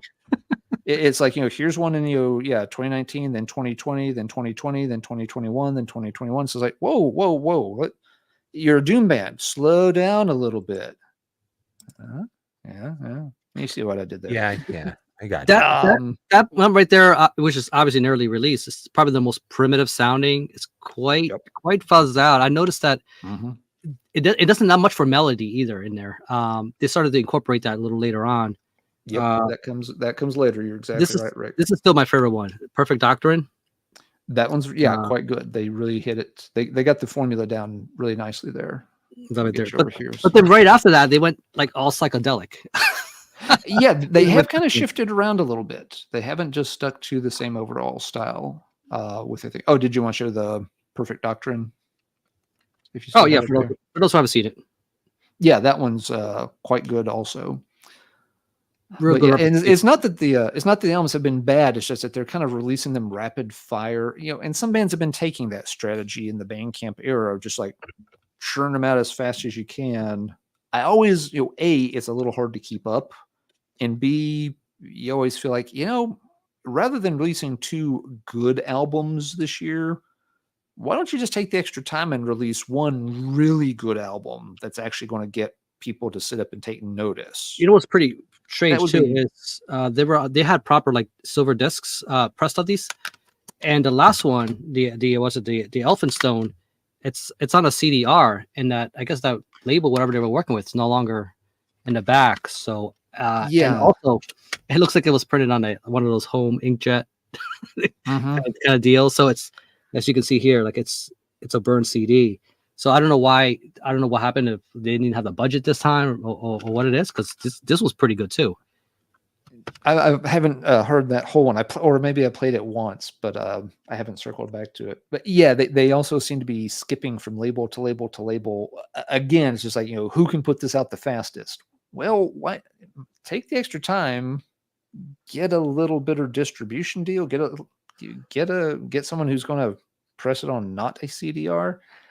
I can understand one strategy to try to get a band over is you've got to keep your name out there all the time, but I don't know if it works well for a lot of bands in the long term. If this kind of, here's 18 separate singles released over the next 6 months. Maybe there's a few bands that have had success with that, but I'm not sure. It just gets a little annoying when you're like, especially because this happened to me at Bandcamp like several times, like, order something was suggested as like a properly stamped CD. And you get that thing in there, and it's like, it's a home CDR. I'm like, I just wish you would have mentioned that in the description, despite the fact that I paid, $13 plus international shipping or whatever. Yeah, and that's the thing. Even though they're a U.S. band, they've mostly been dealing with labels in Germany and stuff. So even just to get them distributed in the U.S., it costs extra, which is not fun. But anyway, cool band. I wish them well, and I hope they can get a situation where they get that one really good release put out by a really solid label. I think they've got the talent that they deserve to get that kind of break. I think they do, yeah. And you can see they experimented with different ranges of styles and even the psychedelic stuff. Even here, where it's like moments of kind of typo in this thing, So but the one you showed, Rick, it very much feels like, they're like, what if Reverend Bizarre and 80s Pentagram had a ugly, malformed baby? That's what we're going to do. And it worked. Right. All right, guys, are we ready for one last round here? Yeah. So, as soon as Rick grabbed him, I grabbed all my Purification stuff because I love that band too. So for sure. Good out of box where I'm like, Alan might pull this one. I got a Mike Callan pile and then a Mike Allen pile. I don't know the status of Wrathchild Records because Cardinals Folly was also on that label and they've left as well. So I don't know what that's the label they were previously signed to. But okay, I briefly want to talk about, since we're kind of closing in here, another that sort of Italian occult stuff that moved to me. The first band that really came on my radar that was sort of taking the mortuary drape side of things was Head of Demon.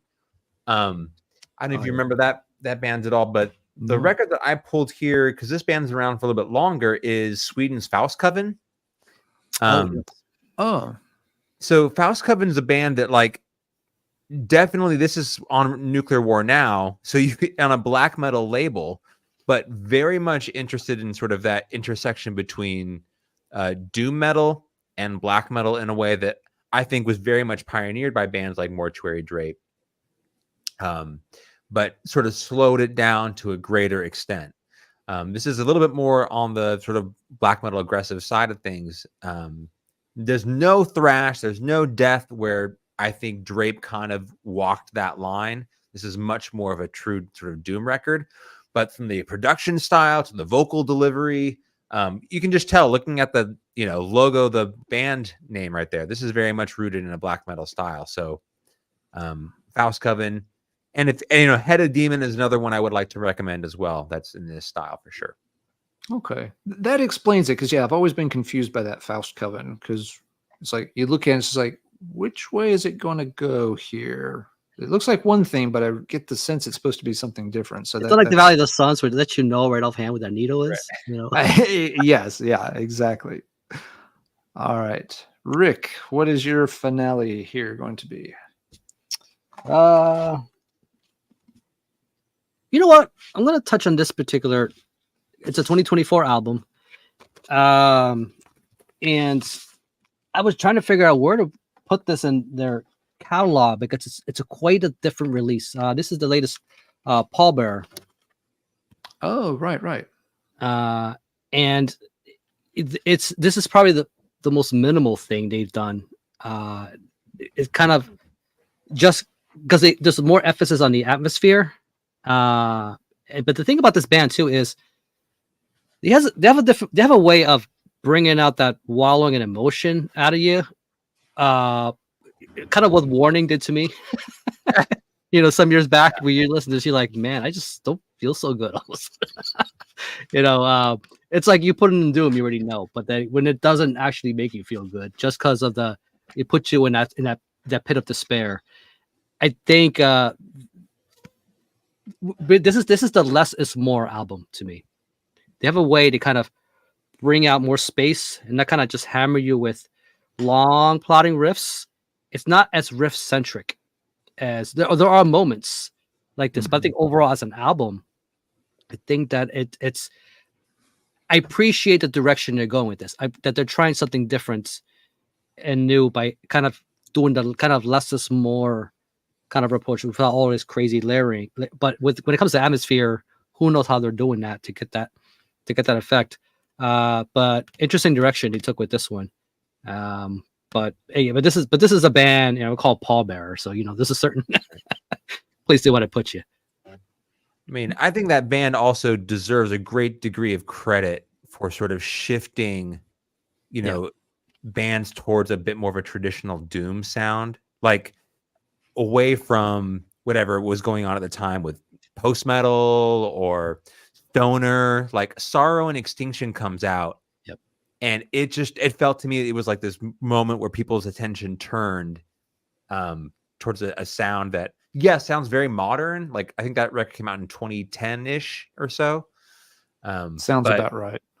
Yeah. But it made a major impact. And I don't think you get to the likes of whatever, Eternal Champion or Visigoth or something like that without Pallbearer sort of captivating a different kind of generation. I think you're right. I think for the 2010s, for this particular style, they're an important band to put out this kind of thing.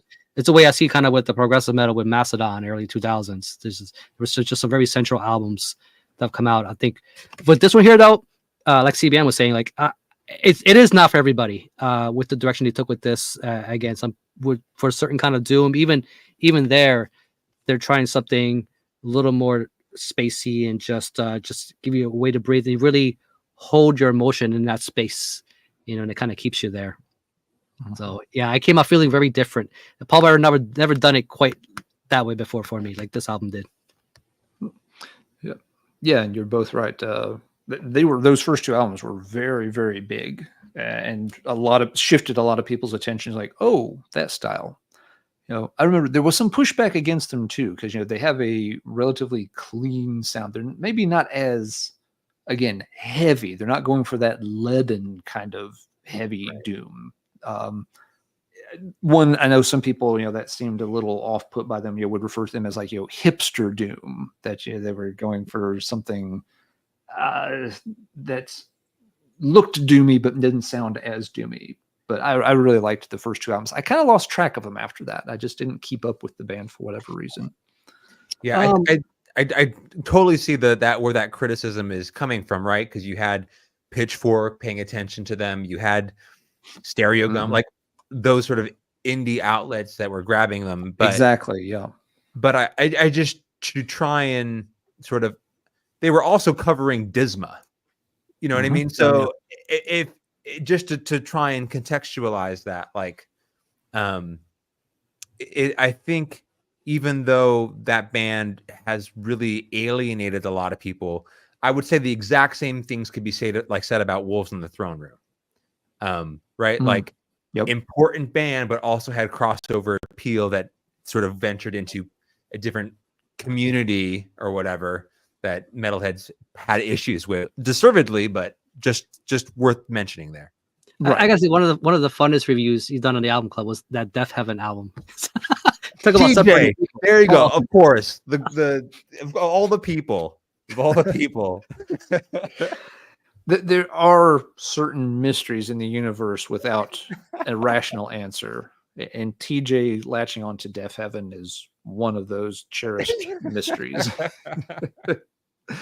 One thing I say too is bands also evolve. Like they have, because CBN mentioned Swallow the Sun, right? And that new album is going to split a lot of people.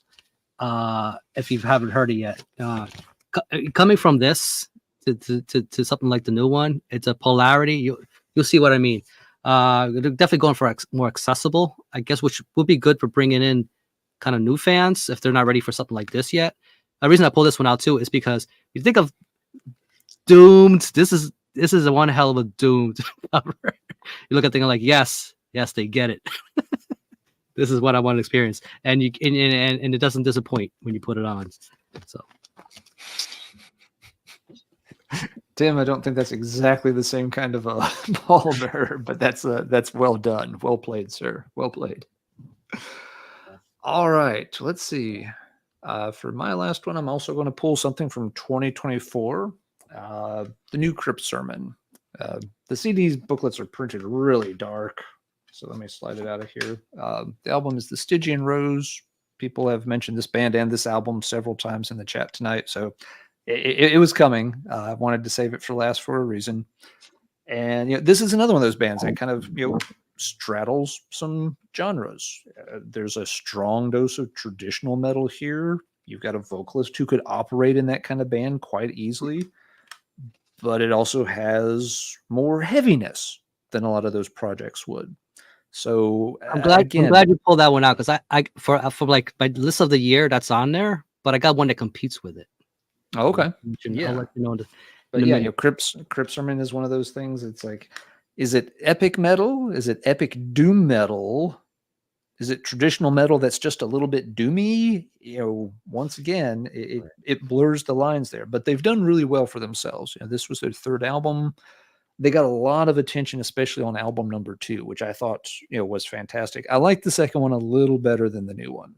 The new one is quite good as well, though. It's done well for them and gotten a lot of mentions.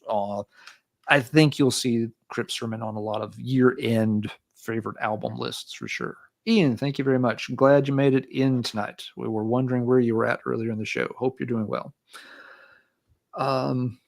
And this kind of brings us, to our last big point for the evening, is that 2024 has seen a lot of doom metal come out. And not just, there's always a lot of everything coming out. But in terms of either older bands coming back and releasing something new, or newer bands releasing something that has caught more people's attention. 2024 in a way could almost be described as the year of doom. There's good releases in every genre, don't get me wrong. But I know, like in the death metal community, there's a certain exhaustion with the old school death metal sound at this point. In black metal scene, there's been some great albums, but I haven't heard people really latching onto and hyping some albums, throughout the year, like they might have last year or the year before. The doom metal list is really impressive from this year. We were talking backstage before the show. We can probably easily name 12 releases from this year that are one type of doom or another, and are noteworthy. So, guys, what's going on? What's with doom metal in 2024? I wanted to show this particular one here. It came out this year because you reviewed it, Alan. The Early Moods. Yes. Yep. A Sinner's Pass. This is their second one, right? I think the first one was just self-titled. And when you talk about bands that are doing that troubles, that kind of pentagram kind of approach to doom metal, in my opinion, these are one of the best bands doing it right now. I mean, agreed. As far Absolutely. as new bands, it's that good. I mean, when their first EP dropped, I was already in, and it just keep getting better and better from there. So once I finally got around listening to this, and I listened to that Crypt sermon, I'm like, man, but they're different flavors of doom. One's kind of more of that kind of heavy metal direction, which this one's more of that classic sound. But they're both very, very strong albums. When you think of like doom metal this year, I mean, between that, and definitely recommend this. The Sinner's Pass, the second track. I love how dark that gets. It is, yeah. It's a very strong follow up to an amazing debut. Kellen, I know you've got thoughts about all the doom metal that's come forth in 2024. Right. So, like, a part of me thinks it's just an anomaly, right? Like, I last year was not a good year, in my opinion, right? So, like, Purification's Ethelstone was one that I really loved, but outside of that, like, Mortajas is a Chilean band that was on my end of year list, kind of band that's doing like the progressive trouble thing meets some epic doom, but they've also got like some South American sort of influences, like Spanish guitar. And anyway, I can't expect Scald to come out with another record. Like, that was a complete, out of nowhere. The fact that we got an Obsessed record at the beginning of the year, that was also sort of where that come from. Yep. I will be reviewing a new Gates of Slumber record. That band had been sitting for the longest time. Oh, they were extinct. Yeah. There's no thoughts they would get back together. So they've had some tragedies. I think that kind of yes. Yeah. So I do think it's a little bit like just an exception to the rule. I think, to your point, the diversity of styles, we have the Early Moods there. Crypt Sermon, their record this year sounds much more traditional heavy metal by comparison to their earlier work. And that's not a bad thing. The guitar work there is exceptional on that record. Yep.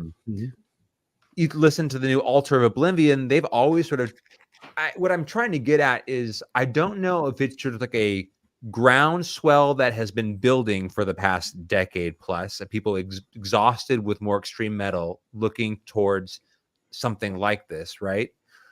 And we just got lucky this year, or if it's actually something that's been building, and we'll see a potential consistent turnout of this kind of stuff. I probably more likely, right? If we have the Heavy Metallurgy end of year stream, it's gonna be the three of us, right? Like, let's just be honest here. I don't expect Simon or Marty or don't tell Marty. Yeah, I don't expect the rest of the crew to talk about doom metal, right? Probably not too much. Yep. Yeah. It'll be like Autopsy or something. That's what they'll put in it. That's what they'll call it. Sure. That'll count. Or the whatever. Some other, like a Death Doom. That'll be as close as we go, right? I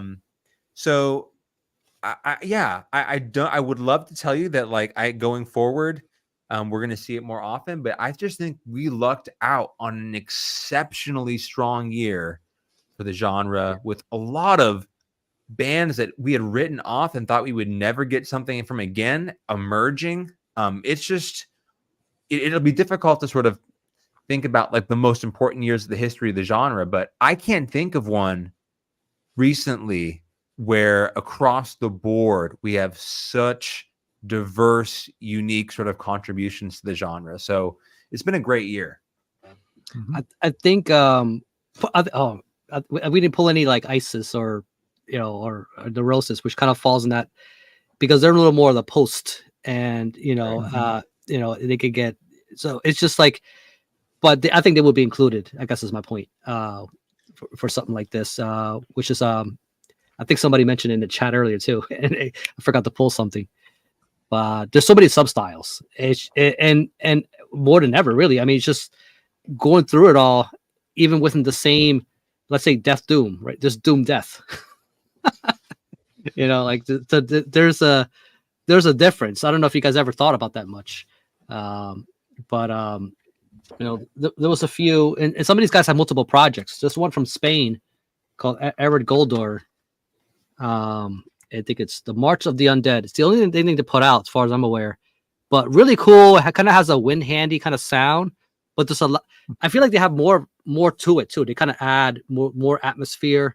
There's a little bit of tinges of psychedelic stuff going on here, but really good stuff. I think Mark Rodriguez out of Spain has another project called a Calderon, and he's got a funeral doom project called Exhumation. So two very different styles of doom. But that one he does solo. Here's with a proper band. It's got a female vocalist on top of it. So I'm always on a lookout for all these different varieties. There's a lot of good stuff there. One that I reviewed on heavy metallurgy, the Ghoul, also from Spain. And they also have that pentagram kind of sound going. Yep. Really, really good. And like when I brought up the purification with the CDR, this is a CDR order from Spain, because that was the only way to get it. There was no, what I mean? Like they don't have any distribution or nothing. They're a new band. Tales from the Grave. There you go. Which I think is still on Bandcamp. But it's a fun album. It's got all the stuff. Are they reinventing the wheel? Not at all. But for what it is, I just wanted to support him. Even though I kind of had a feeling it was going to be a CDR. Good points. Yeah. Yeah, I think I would have to agree with Kellen that I'd love to think that this is, kind of, we're opening the gates of slumber on a new dark age, and it's going to be all doom bangers all the time moving forward.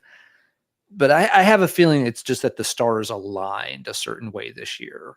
And that, you had this combination of bands coming out of, not just retirement, but, literally being resurrected from, their fossil DNA, like Obsessed and Gates of Slumber, along with, a couple of, bigger bands where it was just their time in their album recording cycle to put something out, like My Dying Bride. And then, having some, younger bands, maybe it's only their second album, like Early Moods that Rick showed. And the calendar just worked out that way. It happens sometimes. You end up with, a year where, the pieces just line up, fall into place, and you get a whole lot of good stuff in a particular genre or style. 2024 is a year of doom. It may be the only year of doom we have for a long time. So we're going to enjoy it while we can. That's a good point, because it's like, let's say you do funeral doom. Do you really want to be releasing these 2-hour epics every year? It takes 6 months to play your record. You can only get them out so fast. For sure. But no, I jest. But so any closing thoughts, guys? Love this genre. But I resonate well because my moods center around that probably more often than it should. Maybe I need more vitamin D. I don't know, but it's and I didn't like every style of doom per se. It took me a while to kind of it's been kind of a journey to really kind of settle in. There were a few difficult, like Drone is a difficult one to really settle in, because sometimes you just want like music, Yeah. It's not yeah. I think that, it plays into, one of the points I hope people will take away from this conversation tonight too, is that when I hear people say, I don't like doom metal, one of the first things I'm thinking is like, well, which style of doom metal don't you like? Because it's a broad enough genre that just saying you don't like all of it, you're lumping a lot of different stuff together with a statement like that. And if someone picks around, I find it hard to believe that most metal fans wouldn't find certain types of doom metal. They're like, well, okay, actually, this style here, death doom, that's heavy enough for me that I can get into that. Or, the 70s retro stuff is like, oh, that stuff is catchy and accessible enough. It doesn't feel like it's just, slow and plodding. It's, got a little more, pacing to it.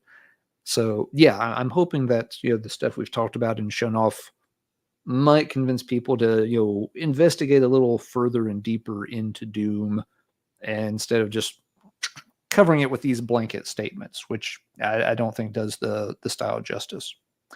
Kellen, I'll give you the last word if you'd like it. No, I think that's kind of the message for tonight, right? Is there is out of all the different things we've shown off and pulled, it's completely a diverse listening experience. So while something that we probably pulled maybe doesn't speak to one, part of a subside of your listening habits, hopefully all the different sort of fringes that we've covered, it proved to be some sort of gateway or remove some barriers to entry for you. So, but man, it was to get 3 hours to talk about it. There is so much stuff here sitting on my desk that I have yet to show. When you were like, we got to wrap it up, I'm like, oh man, I barely touched on my. Yeah, I'm like, I got a couple here. Same here, absolutely. Yep. Well, when next time Marty is out of town, perhaps we shall reconvene and do a doom metal part 2. Look for it in your nearest store. Or we can get together and play online Trouble. Indeed. Rick, Kellen, thank you both very, very much for taking time tonight, working with me on this topic. Again, we've actually worked on this on and off for a few months, but especially this week, getting it all to come together. And thank you to everybody in the chat who's participated. Y'all are always great. I just want to say Marty did contribute to the stream because I showed 2 things he sent my way. So, Thank you, Marty. We hope you're enjoying yourself out there in the woods.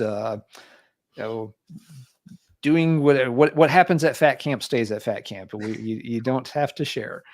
But hopefully you are feeling better and having a good time with it.